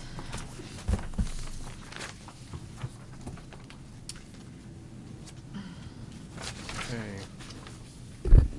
So this is the same copy as we had prior, where deleted content is in parentheses and bold or? Deleted is in parentheses, and additions are in, what do you call it, italics. Okay. The question was whether or not we wanted to leave the statement about the right to go to the state board with an appeal in there. And the lawyer did advise me that we should take it out when I called our counsel. But Jill has found a place for it. And so Forrest had kind of put up a flag that he wasn't sure if he was comfortable with that. And our question was, are we being consistent in our policies? And some of our policies were stating that this appeal process can happen, and then in others were not. So it looked through with the help of Elaine and Sue and Annette, and we kind of skimmed through. And we found this other one, which you have in front of you, the School Board Policies and Administrative Procedures, if you're wondering why that was in there. It's the BAAA. It kind of tells, obviously, what the procedures of, what the policies are supposed to do. And we noticed that there's limitations of policy, and we thought maybe by adding in the statement about if the parent or guardian is not satisfied with the decision of the school board, he or she will have the right to appeal to the New Hampshire State Board of Education pursuant to the RSAs, that, we're saying legally this is an option on most of the policies, and so that we wouldn't need to individually put it in every single policy, but if we put it in this general policy, and we just weren't sure if people felt this might be the right place for that or not. So we're looking for some feedback because we're trying to address an overall consistency issue, and we're wondering if people feel this is the right policy to place this in. Looks like it makes sense to me. And that's a fact, whether it's listed in this policy or not. Yes, it is, and But it's it just- should be someplace in our policy book, I think. Just to help the reader know that there is recourse if they're not happy with School board what decision. happens within the district. Okay. And just on that note, I guess we should probably address that first, but there's a section under the contents of the board policy and administrative procedure that has, the policies shall be composed of the policy and the policy manual, but also contents of job descriptions adopted by the board, all formal student handbooks and all formal employee handbooks. And that consistency question is, we need to look at all 4 of those. I know we just finished the policy manual, and just check to make sure that we are being consistent with our policies and our handbooks and making sure that that's all flowing too. So that's something that, we'll be working on in the policy Take a committee. half an hour. Yeah. So do we need to, I guess what step do we take as far as removing it from this policy and moving into that one? Do we need to make a motion? Do people want to think about it again, or? Well, I think, are we not effectively making policy BAAA a first read revision? Right, that's what okay. Because I like to give Yes. community members the opportunity to speak to that revision if they so chose to. So if we could call that then a first read for Okay. that one, but I don't think that precludes us from taking action on the first one. Yeah, and I do want to ask a question about the first one before we take action. Okay. There's an italics added on Roman number 3. And it says information, and I guess information, I think this was kind of written and it was unclear, so we were talking about it. But it says information which might be considered in declining whether to grant a waiver of the school entrance policy. Is that supposed to say in deciding, or is it supposed to say in declining? Good point. Yeah. Should say deciding.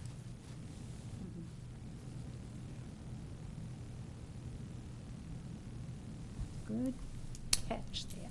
Thanks. And the language underneath that's in parentheses, again, the lawyer advised that we were just too wordy in this area, and the policy was very complicated. So she said, just take that language out and just say, includes but is not limited to, and then list it. So that's in essence what we would do. Sure.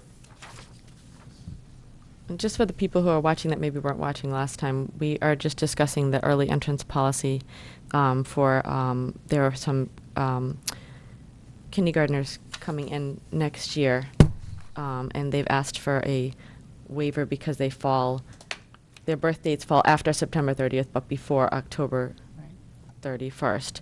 And this hasn't happened for a few years, and so we're looking at the policy to make sure that that we're giving the superintendent and the staff the responsibility for evaluating that, making that decision, and not the school board to take all the steps to do that assessment, because obviously the administration is more is certified in that area. So. So we're going to strike J under Roman numeral 2. Mm-hmm. And then we're going to strike under 3, everything in parentheses from the supervisor and/or through, Right. and replace it with information which might be considered in blah, blah, blah. Right. What is it, by the school board at the That end was there? in the That's- old policy. So we're and gonna- She said that's to gonna- take that out. Yeah, okay.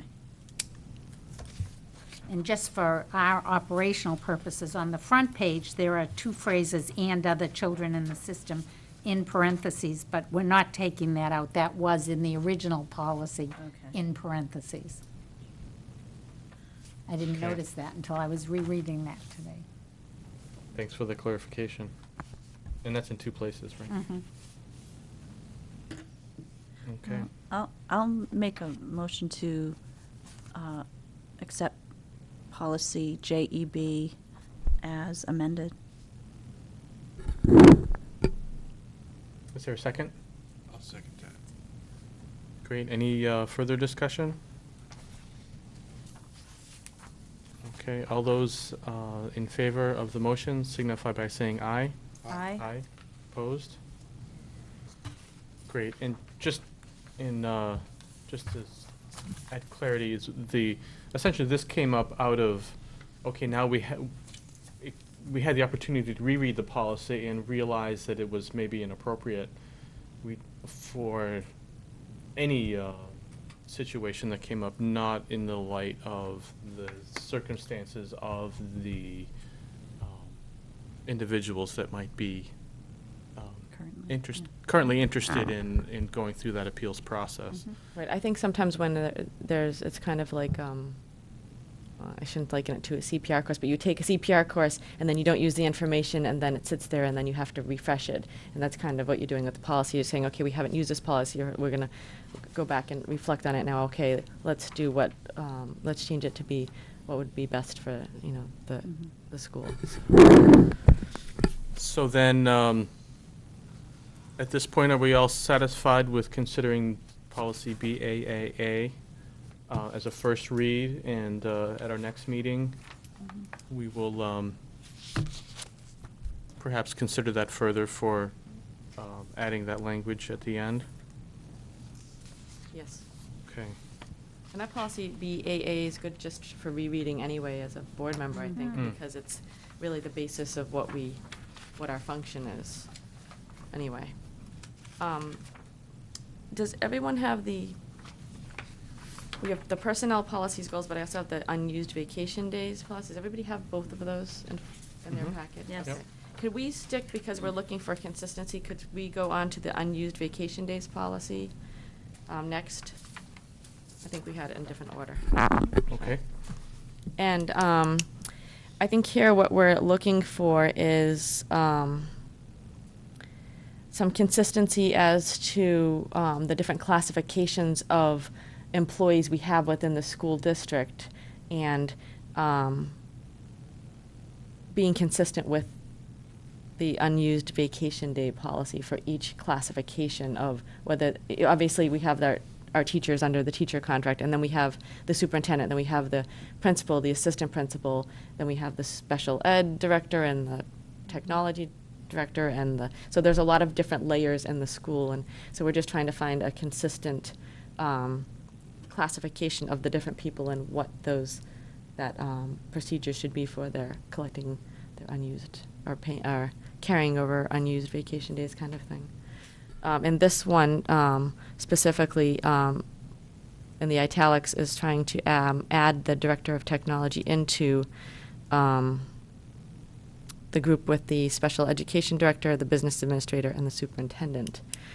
And then also there is an italics taken for both that, and then down the bottom with the principals and full-time assistant principals, which is that generally vacation time will be scheduled and taken during the time school is not in session and must be approved by the employee's immediate supervisor. That's something that is new that was added. And then also just while you're looking at this, just be aware that the two groups, the principal and assistant principal versus the other administrators, have different numbers in the number of unused days that they can carry from year to year, I think. And so we need to decide if that's something we want to keep consistent or to keep different. I'm banging. Yep. So there's a couple of different issues going on here. Is this going to be put on the website for people to read? On the website? Yeah. No, Is this the- going to be? I think that's just part of our policy I think book. you should read it. Oh, you want me to read it out loud? Okay. Is that okay? Sure. Okay. Unused vacation days, policy, procedures, the recommendation for a superintendent, special education director, business administrator, and director of technology. The superintendent, special education director, business administrator, and director of technology shall be entitled to 25 paid vacation days, the unused portion of which may be carried forward from year to year for up to 45 days. The administrator will be compensated up to 45 unused vacation days at a per diem rate upon termination. Generally, vacation time will be scheduled and taken during the time school is not in session and must be approved by the employee's immediate supervisor. This will be effective June 30th, 2009.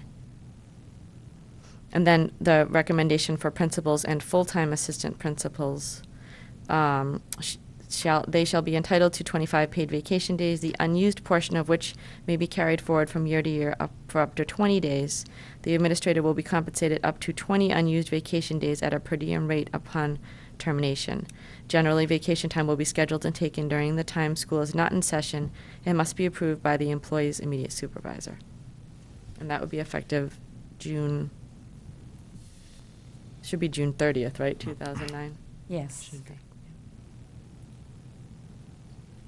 So a couple of important things to remember, that the 25 paid, each group gets 25 paid vacation days per year, which is very standard in the education industry, because that's 5 weeks, and that, some people say 5 weeks vacation, that's a lot, but that is very standard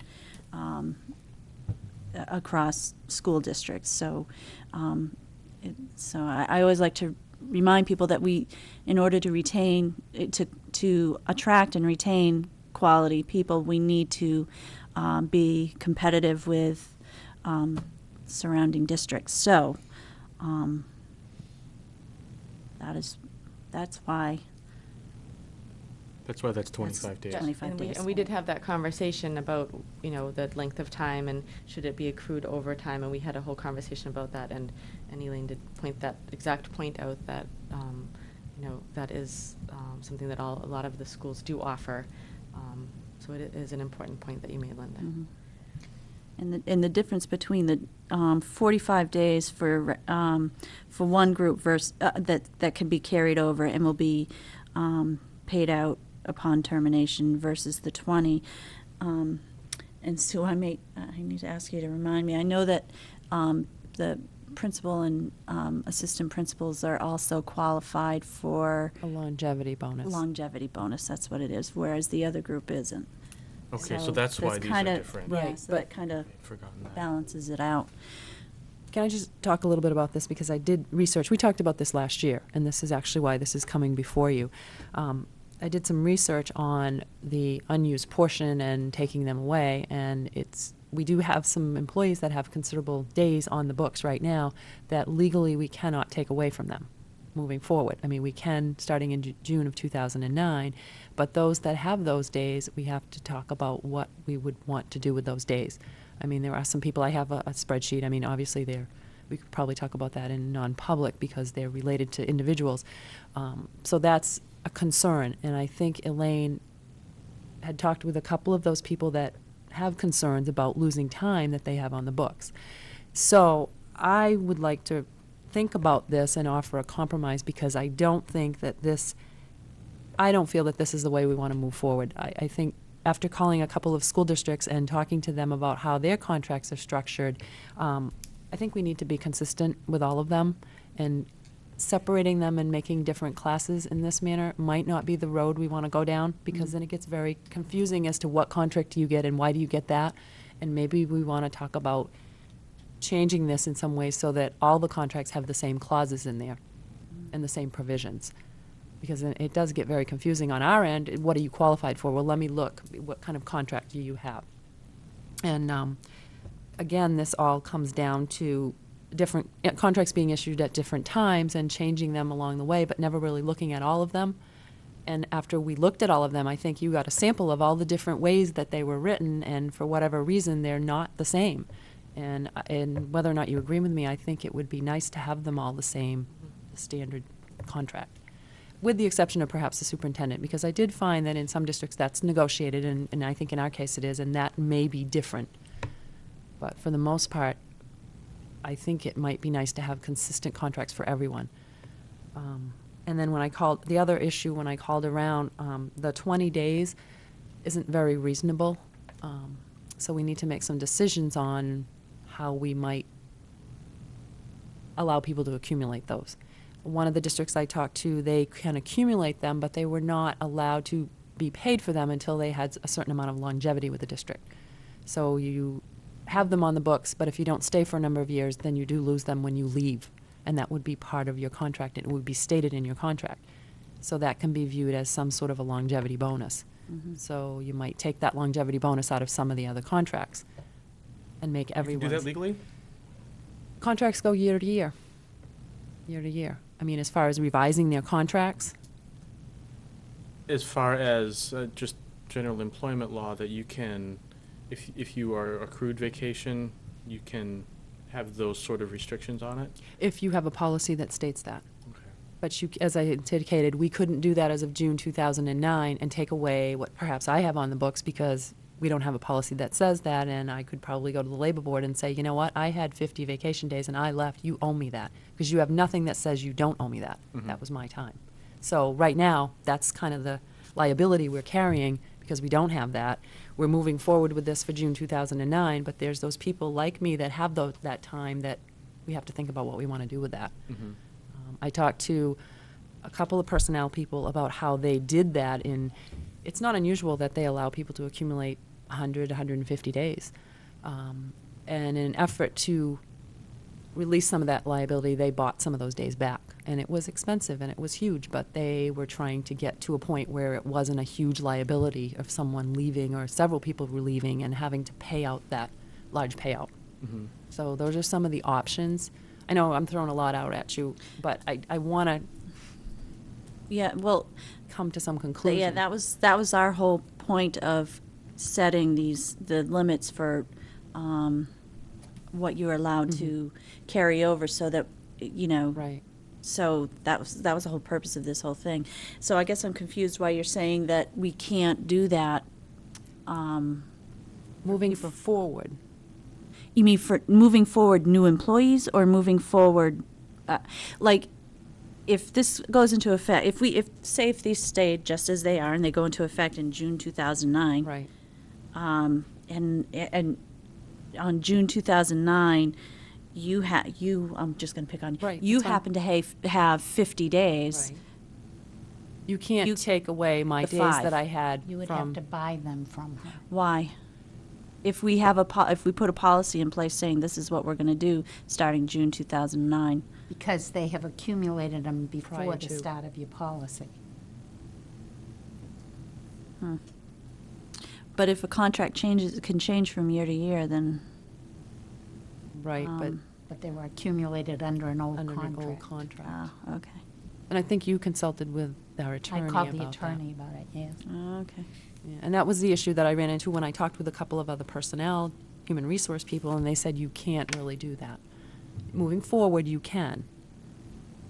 But, and then the 20 days, when I think about, you give people 25 days, after 5 years, we have some employees that have a considerable amount of days on there, on the books. So it's, And I guess what drives me crazy is that, how long have we been talking about this? Yeah, I know.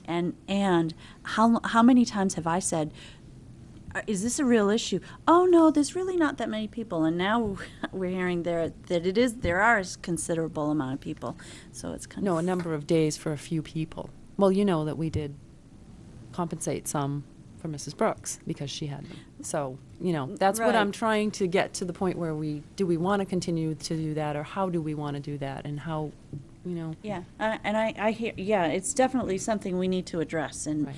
I guess my frustration is coming from, I feel that, and correct me if I'm wrong, but I feel like we've been told numerous times, you know what, we really aren't in bad shape. Because I've asked so many times, how many people fall into this situation?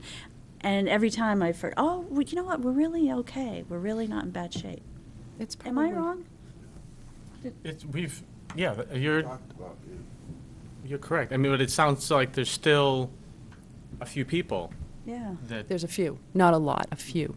but it's still the liability to the district is pretty significant. It is, and if you're okay with that, that's fine, but you need to be aware of that. And I'm suggesting that maybe you tie a longevity piece to it in order for the payout option. So you, I think that's a great idea. yeah.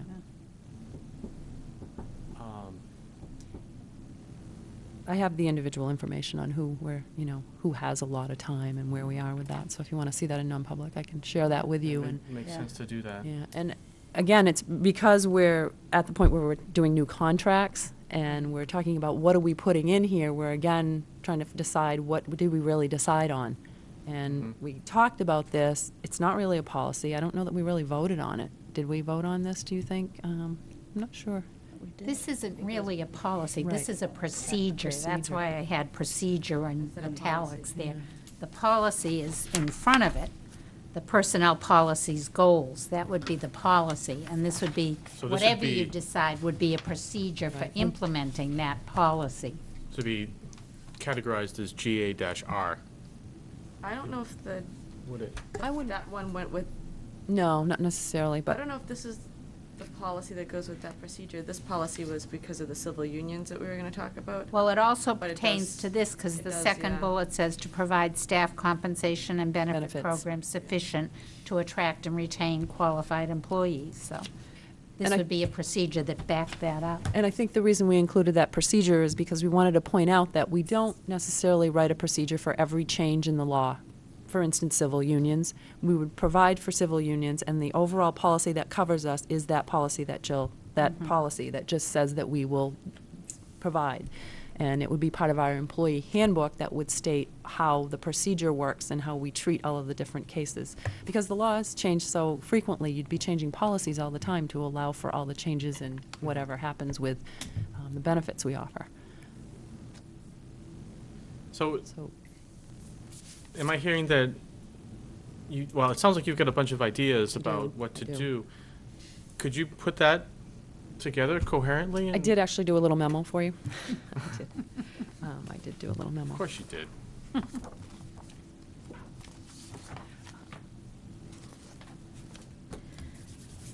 I have one. But I'm looking for some input from you.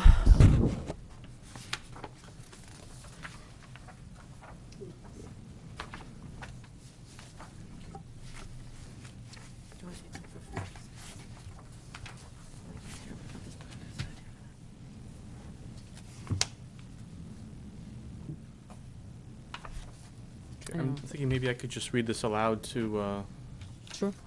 make it clear. This memorandum is written to attempt to clarify administrative contracts for the district. In reviewing the language in each contract, you will find the provisions for vacation longevity and actual language that can be different for each individual contract. I would like to propose that we use a standard contract for all and decide what benefits should be included in each. Last year, we discussed the concern of accrued vacation time and suggested a proposal of become effective in June of '09. We informed the staff that they would need to use their time or they would lose some of those accrued days. After consulting with several other employers, and legal counsel, we learned that we cannot take away any of those days that we earned prior to the proposed change. I also feel that the amount of days that we would allow individuals to accrue is not reasonable. I think we have all agreed that awarding 30 vacation days to new hires was excessive. We revised that to 25 days for new hires, but we continue to use 30 for current employees. We propose that principals and assistants carry over no more than 20 days, and the superintendent, special ed director, and business administrator carry over no more than 45. In reviewing the current status of our staff, these amounts seem too low. Can we revise this to allow more days with provisions for payment of those days upon termination/retirement? We had the separate categories because the principal and assistant contracts had a longevity clause and the others do not. Can we add longevity to all contracts? Since we have approved the nomination of our administrative staff, we are ready to prepare their contracts. Would like some direction from the board.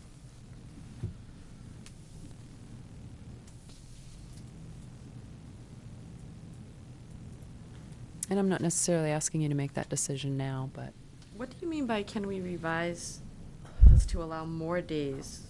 the policy that you just presented, Yeah. the 20 days, we do have an individual in that category that has 73 days. But do you want to allow them to have that many days? Well, Isn't that opposite what we were deciding for June 2009? I guess I would, but I would want to put in provisions for longevity to allow them to buy them back, so that you wouldn't be tied to that if they should work for 2 years and just kind of save their time so that they could be paid for it. It would be attached to a longevity. You see what I'm saying? That would give you some, We talked about that. right.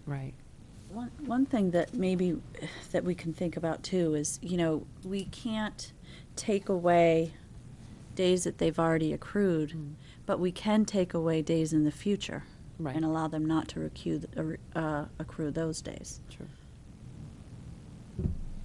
So you can maximize, the maximum that can be accrued is, Right. you can do that. Right. Yeah. So, so for this person who has 73 days, we owe them those 53 days, those 53 additional days. But if they, after 2009, accrue,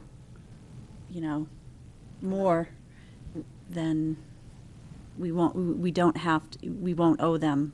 Just the 20. Right. That would- We're that is saying inaccurate. 20 isn't really reasonable. You'd need to raise that, the amount that they could accrue. I think what you're suggesting is that everyone go to the 45. 45 Mm. would be reasonable. When you And- look at other districts, that's Yeah. even low compared to other Mhm. districts. And the thing too to really keep in mind, and it's not a, well, there's a couple of things. This allowing to it just accrue does at some point really hit us hard, financially. So that's one thing. But the other thing, important thing, is that if people aren't taking time off to recharge their batteries and, have a little downtime, that can cause, that contributes to turnover. I mean, if people aren't able to re-energize, It also That's not a good thing. contributes to performance problems. Right. Where you, if you don't have Or- time to step back, reflect, as you say, charge your batteries.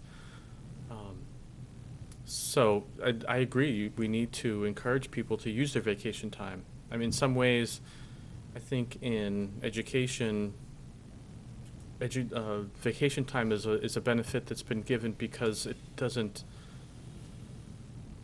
cost the budget initially, but in effect, there really is, in situations like this, that's a huge financial liability that's on the books that, can be a surprise on a good budget year or on a very tight budget year. And just on the flip side, they were talking about when children are absent from school, it impacts their performance, and so I think teachers somewhat feel that way too, that when they're absent from school, it affects their students' performance. So that's the flip take of it, is that they might not be using their vacation time for that very reason, just coming from a different perspective too. Right. Just though to add, these are, I appreciate the analogy, but these aren't teachers. They're more the business building administrators and things. and also they're encouraged to take time off while the students aren't there, so, That's true too. yeah. And of course, what I always want to know is, what are the towns around us doing? You said you made some phone calls. Talked with Summersworth. Yeah. Interestingly, they do have a couple, like we do, different classes of contracts. As I stated, their superintendents is a little different, but everyone else falls into a category where their vacation time is tied to longevity. You can't buy any of your days back until you've at least been there for 10 years. So you may keep them on the books, and when you leave, if you leave before the 10 years, you're not paid for those days. That's part of their contract. So, and then I guess their take was that, after you've been there for 10 years, that was sort of the longevity piece that they gave them. But they also had a longevity piece that was awarded based on years of service, too. Similar to the way we do with the teachers, so much for every year of service. So they also had that in their contracts. All of the contracts I looked at, I actually got some samples from the School Boards Association. They can be very different. Some of them include course reimbursement, professional days. Those are the kind of things that other districts have. And actually, Cliff, when you talked with the new superintendent, there were some things that he talked about that we don't offer, but he had been exposed to in other districts. Right. So, it's a matter of what we want to include to be, again, competitive. I think we do okay now. But again, my concern is the differences among all the different contracts. And I'd like to, as we move forward, put them all as on the same page so that we can be consistent. So.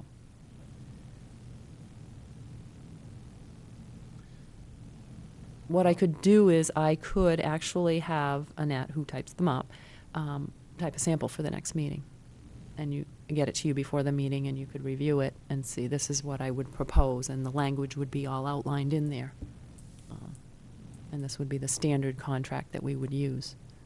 But I guess I'm just wondering, before I do that, what is your preference? I mean, does the 45 days seem reasonable? And would you like me to tie the longevity to it? I really like the concept of the longevity piece of not being able to cash them out Right. until a certain amount of time comes by. That seems to make sense to me. Because I don't want to encourage someone who's only been around for a couple of years to say, "Oh, I don't use my vacation time because I don't take vacation. I'm just going to buy my time back every year," and that doesn't mesh well with what you just we both just indicated the value of being able to get away. And how important that is to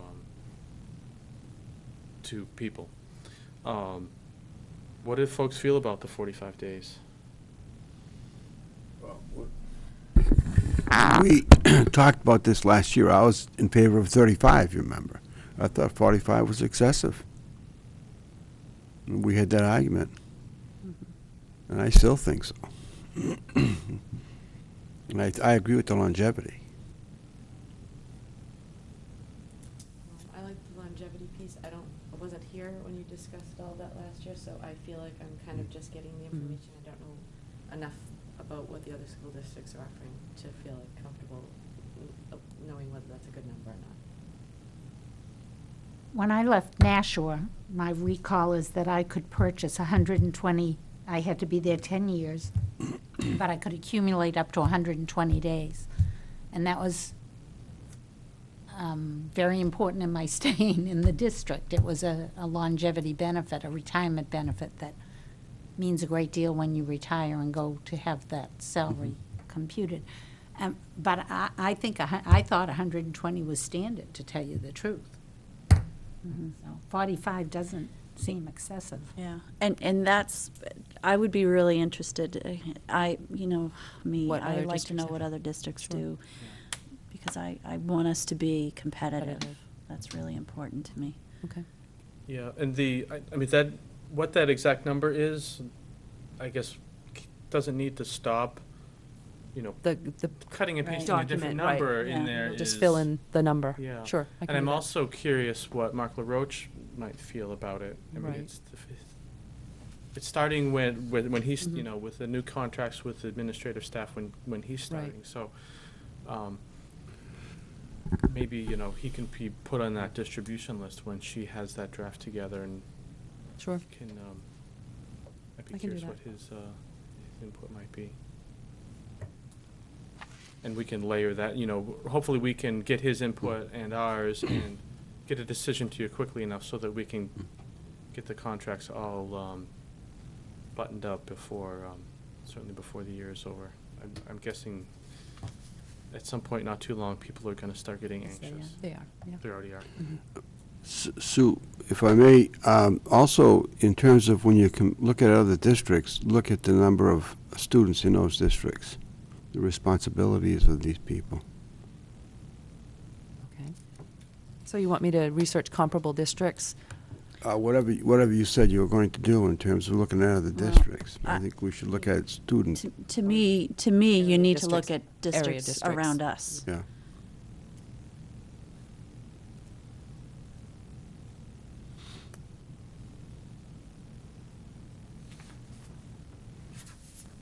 Okay. Okay. Thanks. Yeah, I just wanted some direction because. Yeah, thanks I'd like for, to get you those. can tell that you've been kind of knocking it around a lot. Yes. Yeah, Sue and I met, we did do a lot of discussing of that with Kathy right, also.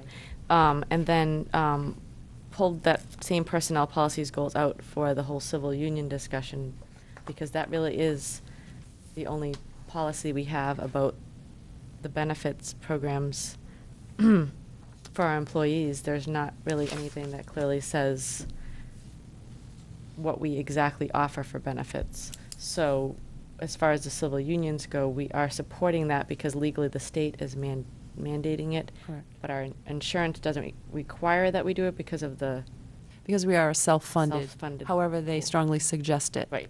Because of the discrimination issues that may run into if you don't honor that. There is a caveat in the law that allows you, as a self-funded insurance group, to not offer that, but our insurance company is suggesting that we offer it, and all the school districts are. And then on top of that, because there is this change in the procedure, there's going to be an audit Right, of correct. all of the employees, which will happen before the beginning of, well, I guess it kicks in July 1st, but the audit will take place over the 6 months after that or the year after that. Right. Well, we're going to do it and give employees the opportunity to produce the documents we need for that audit, probably up until the end of the year, December, just because it requires that people provide us with marriage certificates. I'm not sure I know where mine is, and birth certificates and those kind of things. And, that's within reason. Right. And again, it's highly suggested because not through anyone's misuse of insurance, but some people don't understand, who can be enrolled in their insurance, and they may be liable for some of the costs that they charge to the insurance out of just not knowing that they are not properly enrolled. So that's what we're going to do, and that's how we're going to handle that. And moving forward, all of our new hires will be required to produce those documents when they sign up for the plans. So although the policy seems general, the procedures in place seem Will be to specific. be more specific and I like that, okay, something's changed, let's go back and make sure that not only the new employees, but let's go back and make sure that this is happening consistently, which again is that consistency theme. Right, that we're trying to work So, on. so the insurance, the new contract year, is it July 1 for? And open enrollment for the Yeah. insurance, yes. Open Okay. enrollment takes place July 1. Okay, so we may anticipate some higher, do you think we're okay with what we budgeted? Let's put it that way. Actually, it's a good point because I didn't bring that to you. I did receive the rates, and we budgeted 10%, and we did go up 11.2. So I'm going to run those numbers. When you ask, are we okay with what we budgeted? I think we will be, because what ends up happening is our new hires, sometimes someone with a family plan leaves and someone with a single. We've always been okay. We might be a little bit because of that 1.5% or 1.2% that we don't have in the budget. But it's hard to tell now because of the current enrollment. Because it's ever changing, and the health insurance isn't set in stone, for the whole year, because it changes as people, get divorced, they have babies, it's, Yeah. revolving. So those are the kind of things they can always change their plan for. So I guess, yeah, we'll be okay. Okay. But you're going to run the numbers. Yeah, I'm going to run the numbers. Yes. Okay. So I guess this policy that we were looking at about the unused vacation days wasn't a policy, it was a procedure. And so we'll just address it when Sue brings the information to the next meeting. I'll bring you a sample contract, and Okay. then we'll go from there. If that's okay. You agree Yes. to- Okay. That'd be great. Thank you.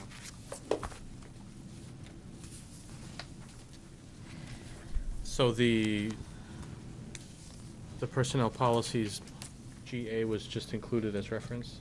Well, yeah, because it tied into two of the discussions for tonight. Okay, That was what I was gonna call you about, to tell you last night, and then I didn't, okay, sorry. thank you. On to the enrollment report then. Nothing earth-shattering. No. What a surprise. The elementary stayed the same. One up at the middle school or junior high, and 2 down at the high school, so it's a net loss of 1 student. Okay, and that's, And I know the kindergarten just had 2 new students come in this week. so stay tuned for the Yeah, the Mm, next, next next report. month. Yeah, exactly. And I thought that I heard when I was at the elementary school that kindergarten enrollment for next year is at 92. Wow. Is it up to, yeah. And I think that's, they're at 80, what are they this year, 81? and usually at this time, they're right around 70 or 75, and over the summer, they pick up some, but right now, what they have for people that are already registered is at 92, so it's a large class. And that can change, but right now, that's what they have. So I guess the numbers aren't going down. Right, that's what I just We have it would have made. expected a lower number, but unfortunately, we'll have more kids. Great. Okay.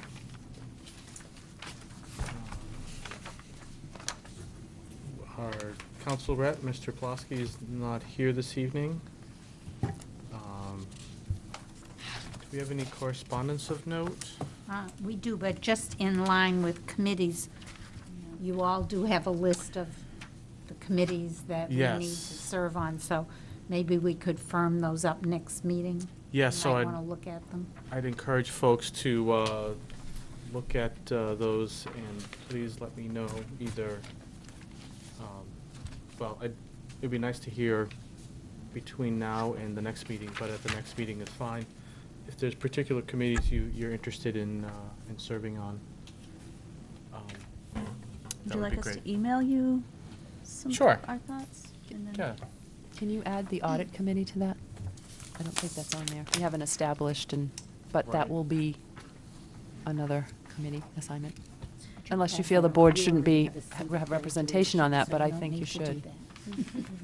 And is there anyone that can provide the information as to, how often these different committees meet and the responsibilities of them, because some obviously, you can pick 5 little ones or 1 big one, so we want to make sure it's balanced, which I'm sure you'll do a great job with, Cliff, but just for my information, I didn't realize, there's quite a list of. Yeah. right, and Of some of them are like the school bus committee or, bus committee, that's,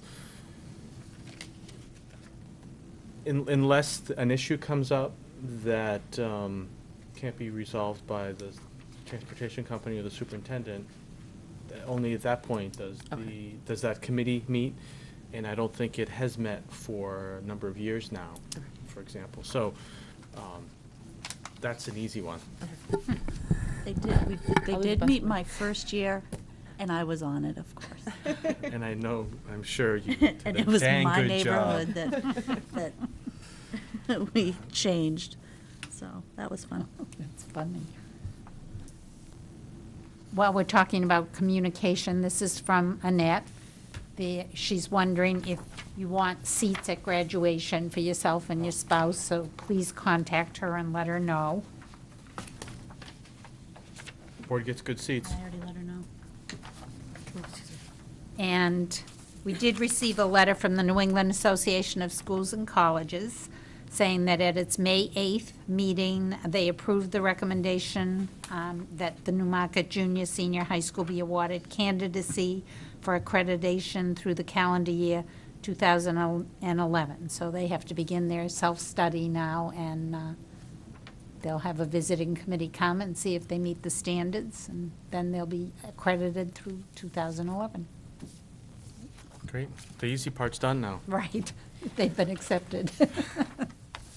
I'm sorry, can we go back to these committees? The Seacoast Learning Collaborative, there's a meeting on the 30th. So where we haven't assigned anyone yet, if you'd like, I'd be willing to attend that meeting, just, and then we can, and then later we can Mhm. assign. Yeah, if, you know, Unless someone else wants to go. That was Paul Robinson's committee, and we didn't remember if anyone was ever assigned to it or not. Did it ring a bell with you? No, the only thing that I was informed of was the policy. Okay. Although I did notice his name as a budget committee representative, so I'm not sure if you ended up stepping in I for did. that. Yeah, I did for that one. Thank you. So I will for this, and then when we reassign, okay. we'll. So then in general, if there's anything that, that's ongoing, like for the budget committee meeting, do you mind Right, attending? and I'll do that one as well. So anything happens in the between?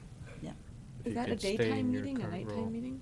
The budget, that's a SLC. morning, it's usually a morning And the meeting. only reason I wouldn't be able to do that is the kindergarten has their field trip that day to Mm. Boston, and I'm doing I am chaperoning, so I wouldn't be able to do that anyway. But. Okay. So that's all that you wanted to highlight currently on the Yes, the list of yeah, so I'll go to committees? those, and then after we can assign. Okay, great. Thanks for making that clear. Okay, business department update then. You were through with the correspondence, Elaine? Yes, thank you. The roofs, Yes. all 13 of them on the middle high school. Just to give you some background, as you recall, last year we had we actually had solicited several companies that do roof maintenance in general, and Tremco was the company that we worked with, and they provided us with a plan for, first of all, patching and repairing some of the major issues we had. We did that last year, and I'm pleased to say that for the most part, when we've had our major rainstorms, that, we've been able to control the leaks in the building. The other piece of their report, and I do have it here, I think you'll remember that I brought it at one of our meetings, included replacement, because a lot of our roofs are 20-plus years old, I think maybe 25-plus years. So you can only do so much patch and repair, and then you have to start doing some replacing. So the schedule, and it was provided in the budget, to replace 3 roofs next year, 3 small roofs. I think they were listed in the bid specs as roof 9, which is the locker room, roof 11, the library, and then we also included roof 12. And we went out to bid, and actually Tremco did all this work for us. They went out to bid, and they had 3 proposals that were submitted to replace those roofs. And you have the results. I would suggest that you go with the low bid. I checked references, and I got some very positive responses for North Point Roofing Incorporated to replace or do the roof replacements that we had provided for in the budget.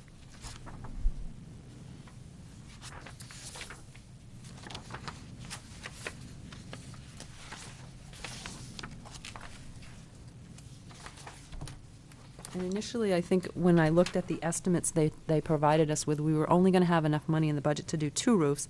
And after talking with Tremco, they suggested that we add the 3rd roof because of the economy. They thought that when we put out the bids, we might be able to do all 3 of them, and we can. So I think that's So wise. in one area, the economy is helping us. Yes. How about that? Can I ask a question? Sure. Based on what I was talking about with the survey earlier, I don't have a map of where the roofs are laid out. Okay.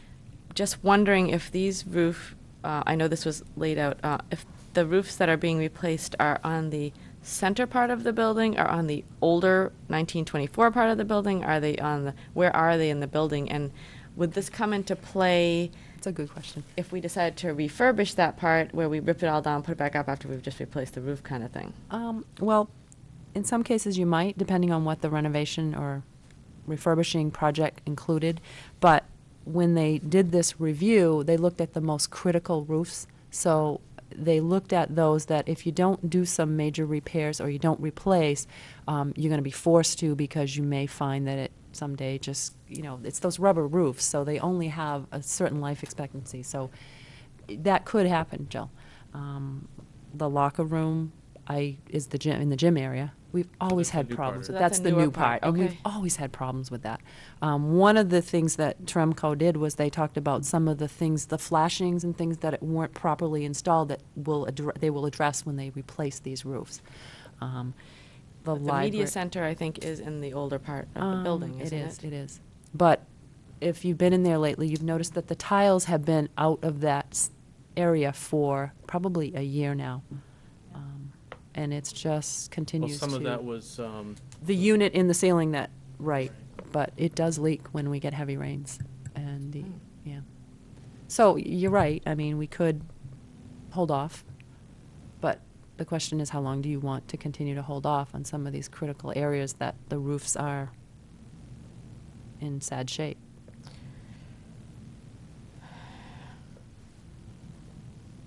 I recall when we had a lot of snowpack still and a lot of rain earlier this spring, there were more than a couple buckets around the building.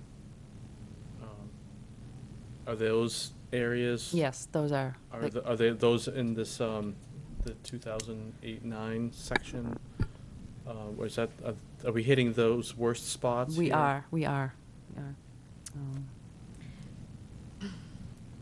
I don't know the history of the leaking, and so obviously that is a concern to me.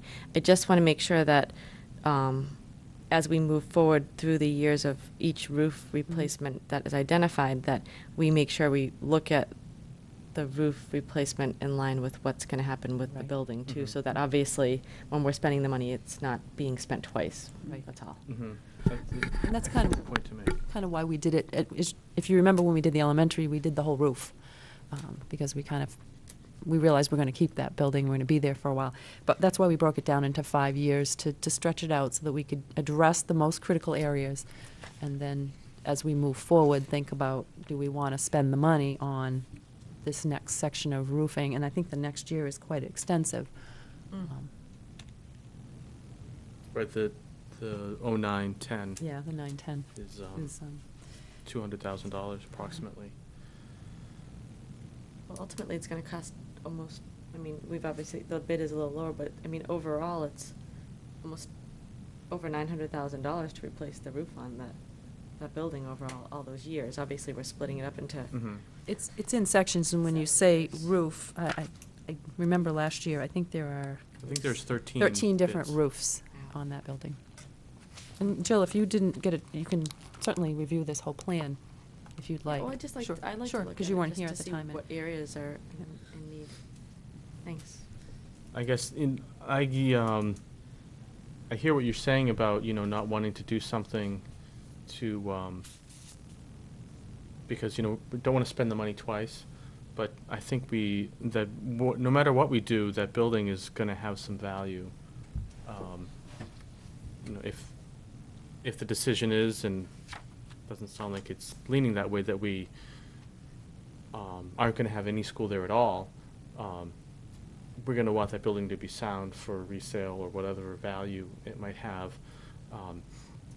But there's it's going to be a while until, whatever that final solution is. It's my expectation. I guess I can't bet the roof on the warrant. Right, but I agree with you. I mean, even if we decide we are going to refurbish and we have to do a phased where we added a wing on the side, moved all the students over that way, ripped this part of the building out, put it up, you're talking, even if we start the action, that part of the building might not come down for another Mhm. year or two, and we're Right. waiting a whole year just for the vote. So considering that it's leaking and could possibly, be unsafe or damage the property that's in the building too, that is a Mhm. major concern. We got to protect our current assets. Right. And the biggest chunk of this too, this approximately $60,000 section is, interestingly, the newer bit. Mhm. So that I see as the no-brainer part. Right. Right. And the others, I don't, I just feel that we've got some value in that building, and we've got to be, we have to maintain it. That's fine. I just want to make sure that as we do start making some decisions about what's going to happen, that this paperwork comes out too, so that we're making sure that we're not double dipping, but I understand. I don't want to paint a board and then tear it out. Right. Yeah, that would be unwise. And we have to ask those questions. Sometimes they seem obvious, but, yeah, thanks for bringing that up. So you're looking for So a we'll be motion? looking at, I think you would need to make a motion to accept the bid from North. And we have, what do we have, 3 bids? I'll make a motion to accept the bid from North Point Roofing to replace the roofs. Do I hear a second? I'll second it. Thanks, Do you want the Chad. dollar total to be part of that? Well, I hesitate because, as you notice on the moisture saturated ISO, that little line item on the second piece, that's if when they make the replacement, they discover that the insulation under there is not sound, they would replace it. So the price may be more based on Okay. that. So, you know, if you So then limit us leave to it, okay. yeah, if that's okay with you. And can I just ask a question too? I'm sorry, about those little, it says repair of damaged lightweight concrete per square foot, and some of the bidding companies have a number in there, and this one says it's not It's not an applicable. issue. Does that mean they're including that possibility in their Right, base number? exactly. Okay. Exactly. And obviously, we have a certain number, a figure within the budget, and we would stay within that. It was voted in our budget, and actually part of it was to come out of the reserve funds. So we would stay within that. Okay. Any further discussion?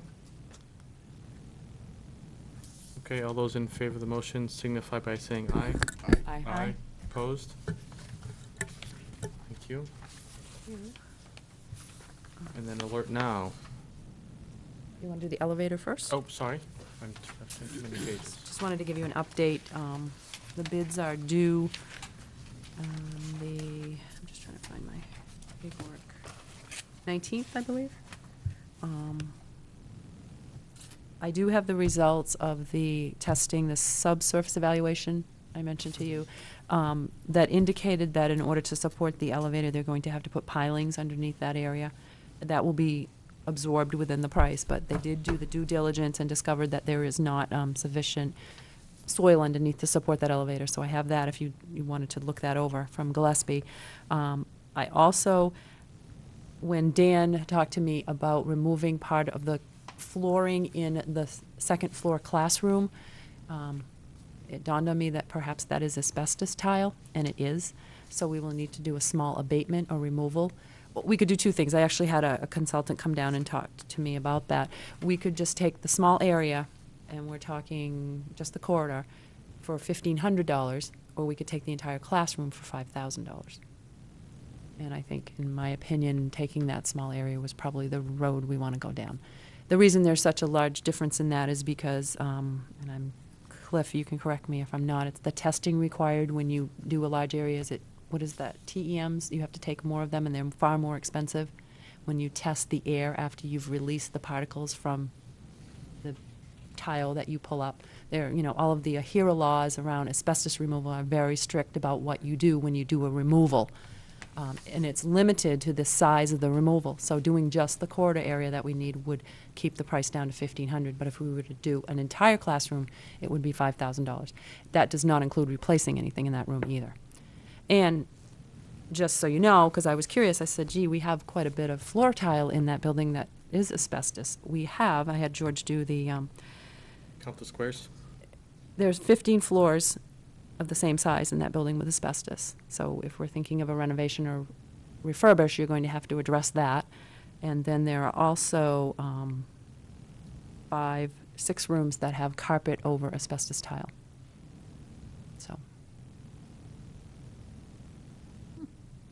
So I would recommend that we just remove the small area for the elevator project and And hope that, yeah. And then that will include the appropriate amount of it will. testing and Yes, whatnot. yes. it was a licensed asbestos removal contractor that I talked with, and that's part of the process. I guess I would lean that way as well. Okay. Is there any concern about summer school? Actually, I have been in contact with Chris, and we've talked about that, and all of his summer school he will keep it towards the other end of the building. And he actually met with several of the subcontractors just so he could ask about the activity and what to expect, and he's quite confident that it's not going to interfere with summer school. But that's a good point, because we talked about that. And the area out front will be fenced off, where they're working on the outside of the building, so that, hopefully people won't use that entrance. Although that entrance will have to be an emergency exit entrance, but it won't be used by students for summer school. But it's important that that be well fenced off. Yes. That's the entrance point for a lot of kids for the Mhm. rec programs that go on Land Rock Field. Right. So there'll be people around. Yes, that's true. But we did talk about that. Actually, all 4 of the contractors met, and we stressed that, that it probably won't be a big area, but it will be fenced off, and Mhm. so that there won't be any access to it. So, But it might be good just for the contractors to know that there'll be, parents coming and going and during for the the rec day. department, I didn't think of the rec department, but I did mention summer school, so I will, Check when in they with- award the bid, yeah. Good point. Okay. So is that enough? Is that, what is your feeling on the asbestos removal? I Do the- agree. Do just the section necessary? Okay. All right. And that's all the information. You don't need a motion on that. And that's all. And in line with what Jill mentioned about adding the elevator and a refurbish, and we put it at that end, and we did that intentionally because if we were to do a refurbish, it would be an easy build around. And I think we talked about that. Dan was well aware of that and felt that that would be the best spot to put that elevator if we were to add on or refurbish the building without, again, taking it out, putting it in. So Right. that's There are a why- lot of advantages doing it there. Losing, we don't want to lose square feet in any classroom, but Right. in the other location too, there was impact to science labs. Science labs, and yeah. Those More are critical. pretty much more limited. Mhm. So- And we're getting a full-size elevator opposed to the smaller elevator Right. at this, so. Yeah. Okay. Now on to Alert Now. Yes, you asked me to do some research on other companies that provide that same sort of service, and I checked with a couple of other school districts and what they did, and they've done some research. There are 2 actually major companies that provide this service right now in New Hampshire. I Googled it, and there's probably 100 of them out there. But I checked with the 2 that are mostly in New Hampshire, Alert Now and Connect Ed. I talked with the Connect Ed representative, and actually was supposed to send me some information. I never received it. And they pretty much offer the same service. Debbie Gay and Shaker Regional, they went with Connect Ed. Rochester went with Alert Now. Price-wise, they're pretty much the same, $3 per student. I believe it was $3 from Honeywell Mark LaRoche. When he was down, we talked to him about that, and they're using the Honeywell system up in Maine. So I can get more information on their features if you'd like. I don't have that, but they're all comparable. Mm-hmm. We've had Alert Now in, and they've demonstrated part of their system. I can do the same for the other 2 if you'd like. Does anyone have any feelings regarding that? The prices are the same, They are. if it's roughly Yeah. the same, the services are the same. I Yeah. wouldn't bother. Yeah. So you want me to move forward? That we would like to get in place. Yeah, and it sounds like you've gotten some good references from others that have found it very functional. And Mhm. So I would, I guess, encourage you to proceed with Okay, that. great, thanks. But thanks for Yeah, thank you. doing the footwork there. Okay. Resignations, we have a couple. Yes, Just a couple, right? just a couple. David, but one is a math teacher, which we don't like to see. David Chelsky, who's a grade 8 math teacher, is commuting from Nashua, and the gas expenses are getting to him, so he's very sorry to leave, but he did have to submit his resignation. And Michelle Adam, a Spanish teacher, is also resigning. Apparently, according to Mrs. Brooks, she went to New Mexico and really fell in love with the place, so she's moving out to New Mexico. So, both of them have been happy, appreciate the time they've had and the support they've had.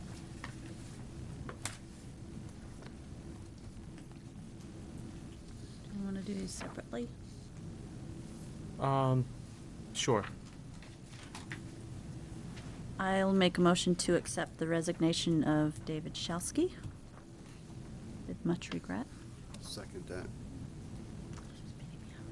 Any discussion?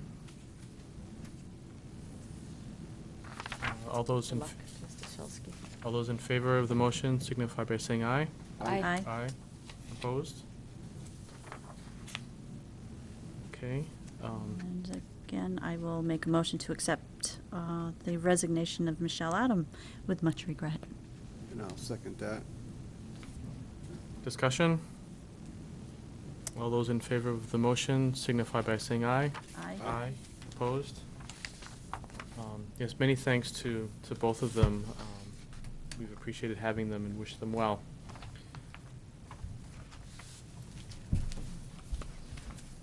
Do we have any nominations? No. Too early for that, right?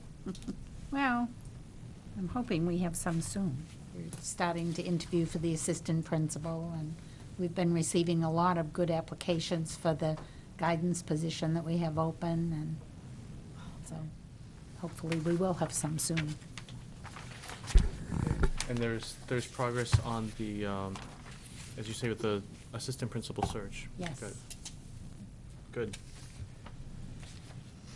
Okay, manifest. I'd like to make a motion to accept the manifest in the amount of $574,061.64. I'll second that. Discussion? Okay, all those in favor signify by saying aye. Aye. Opposed? Okay, into calendar. Linda, what time does drop-off start tomorrow for the project graduation yard sale? Actually, I think the sign outside said 6 p.m. I thought it was 7. So you can drop off at the elementary school after 6 p.m. Until 8:30 p.m. tomorrow night. And then the yard sale itself will be going Saturday from 8 a.m. to 12 p.m. Okay. And the prom is interfering with the yard sale. Yeah, it is. I have to split my time between the Do they still do a grand march? Grand March and setup. And I think also on Saturday is the, at the high school, senior high school, the green, isn't it Newmarket Green Day? Yeah. And at the library, they have a plant and bake sale, Right? bake book sale. And then Sunday is the last day for entering your green makeover entry. I have to get it out there. Great, well, thank you for doing so. Okay, some testing coming next week. Our next meeting is not until June?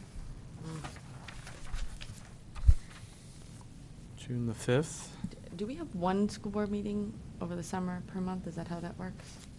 The month of Or July. do we still do, July and August. oh, just July and August, but June we have 2? No, we don't have Because they only one. There's one. only one scheduled Oh, yeah, on it should here. be. Good Oh. question. There should be a Should second be. one. We have plenty to do. So I would expect it would be on the 19th. The 19th, yeah. I think that's the day of 8th grade graduation. The 19th. Yes. Would that be a conflict for anyone? Forrest? Do you have an 8th grader? Mm. No. I'm not sure. You don't know if she's in next grade? You know what? I think she might be in 8th grade. I think she might be as well. Well, shall we plan on the 26th? And that will set us up for having a meeting maybe in the middle of July and then August. Good. We're talking about July. Well, the next meeting, the first week would be July 3rd, so we ultimately would have that week in between, so that might not be a Right. bad idea to put it that last week of June. Yeah. I think typically your summer meeting has been the third Thursday. Yeah. Oh, okay. Instead So of there the wouldn't be first. one. Instead of the And- first. Oh, there's also something in May that we forgot on the 28th. Isn't there some top 10 Oh, luncheon? Okay. Wow. which is really fun. I've signed up. Yeah, I think I'm going to go too. I'll be there as well. Sarah will too. That's the Lisa? one reason I'm going. When do you officially raise the board? Is your last meeting? What's that? They elected a new member. I was just wondering when who a Well, it replacement will said be. student government Yeah, I wondered if positions that was it. on the Okay. 22nd, so maybe, I don't know. I don't remember when I did it. I don't remember what my first meeting was. I think,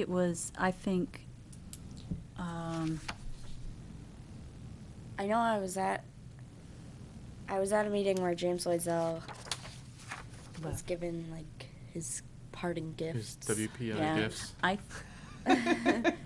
I think that the new person will be here. will be here on the 5th. the June 5th meeting. When do you need to be Although reporting that- to school? Oh, that's you. August when? I think it's. We'll keep you through. I don't even know. I think it's actually I'm joking. early September. I know you're joking. I didn't understand what you were asking at first. Have you decided where you're going, Sarah? Yeah, I'm going to Boston Oh, University. you are going to go to BC? Yes. Well, then I'll have to connect you with my student friend that Yes. goes there. She's a sophomore this year, so congratulations. Thanks. This is your last meeting, right? Looks like it might be my last meeting. You'll have to come back and introduce Well, the new you'll, person. yeah, you'll. Yeah, I'll be you'll Show 'em have the that ropes. one, June 5th. Come on, her the ropes. Okay, so we'll resolve that. Anything else calendar-wise? I'm not sure if anyone wants to come, but we're going to the planning board on the 20th Oh. to talk about the Cheney property at 7:15.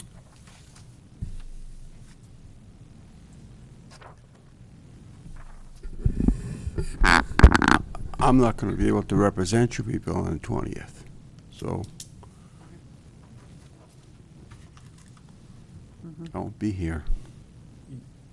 Oh, that's We right. could conference you in, how's you, Yeah. in How's your in Okay, Polish. I'll take that. It's gonna cost you some buckies. Yeah. I don't see a problem here. Okay. Good. Elaine, are you doing that presentation? I'm actually bringing the lawyer along with me because it's quite complex. And I don't really see an outcome that night. I just see more definition of what we need to do to try to bring this to a close. Okay. And no one's mentioned the graduation is on the 13th at 6 o'clock. And I just love graduation. I hear it's So- really exciting. If you haven't gone and you're just curious, it's, the weather will be, and there's lots of room in the field there, so come Okay. out and enjoy it. It's a really great community celebration. Anything else? Okay, action items.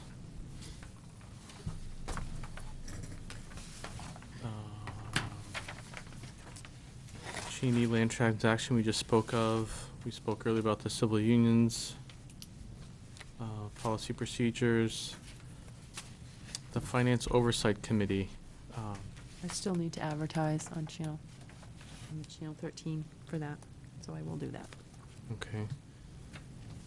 And the technology plan, that needs to be finished by the end of June, right? Right, we'll So- have it to you either at the next meeting or the following one. Okay. Matt mentioned when I ran into him in the hallway recently that it was very close to being done. Is- They were reviewing it this morning. Great. Okay. And as we have discussed earlier, we have reason to go into non-public session for personnel-related discussions. I will make a motion to go into non-public for personnel discussions. I'll second that. All those in favor signify by saying aye. Aye. Aye. Okay, thank you.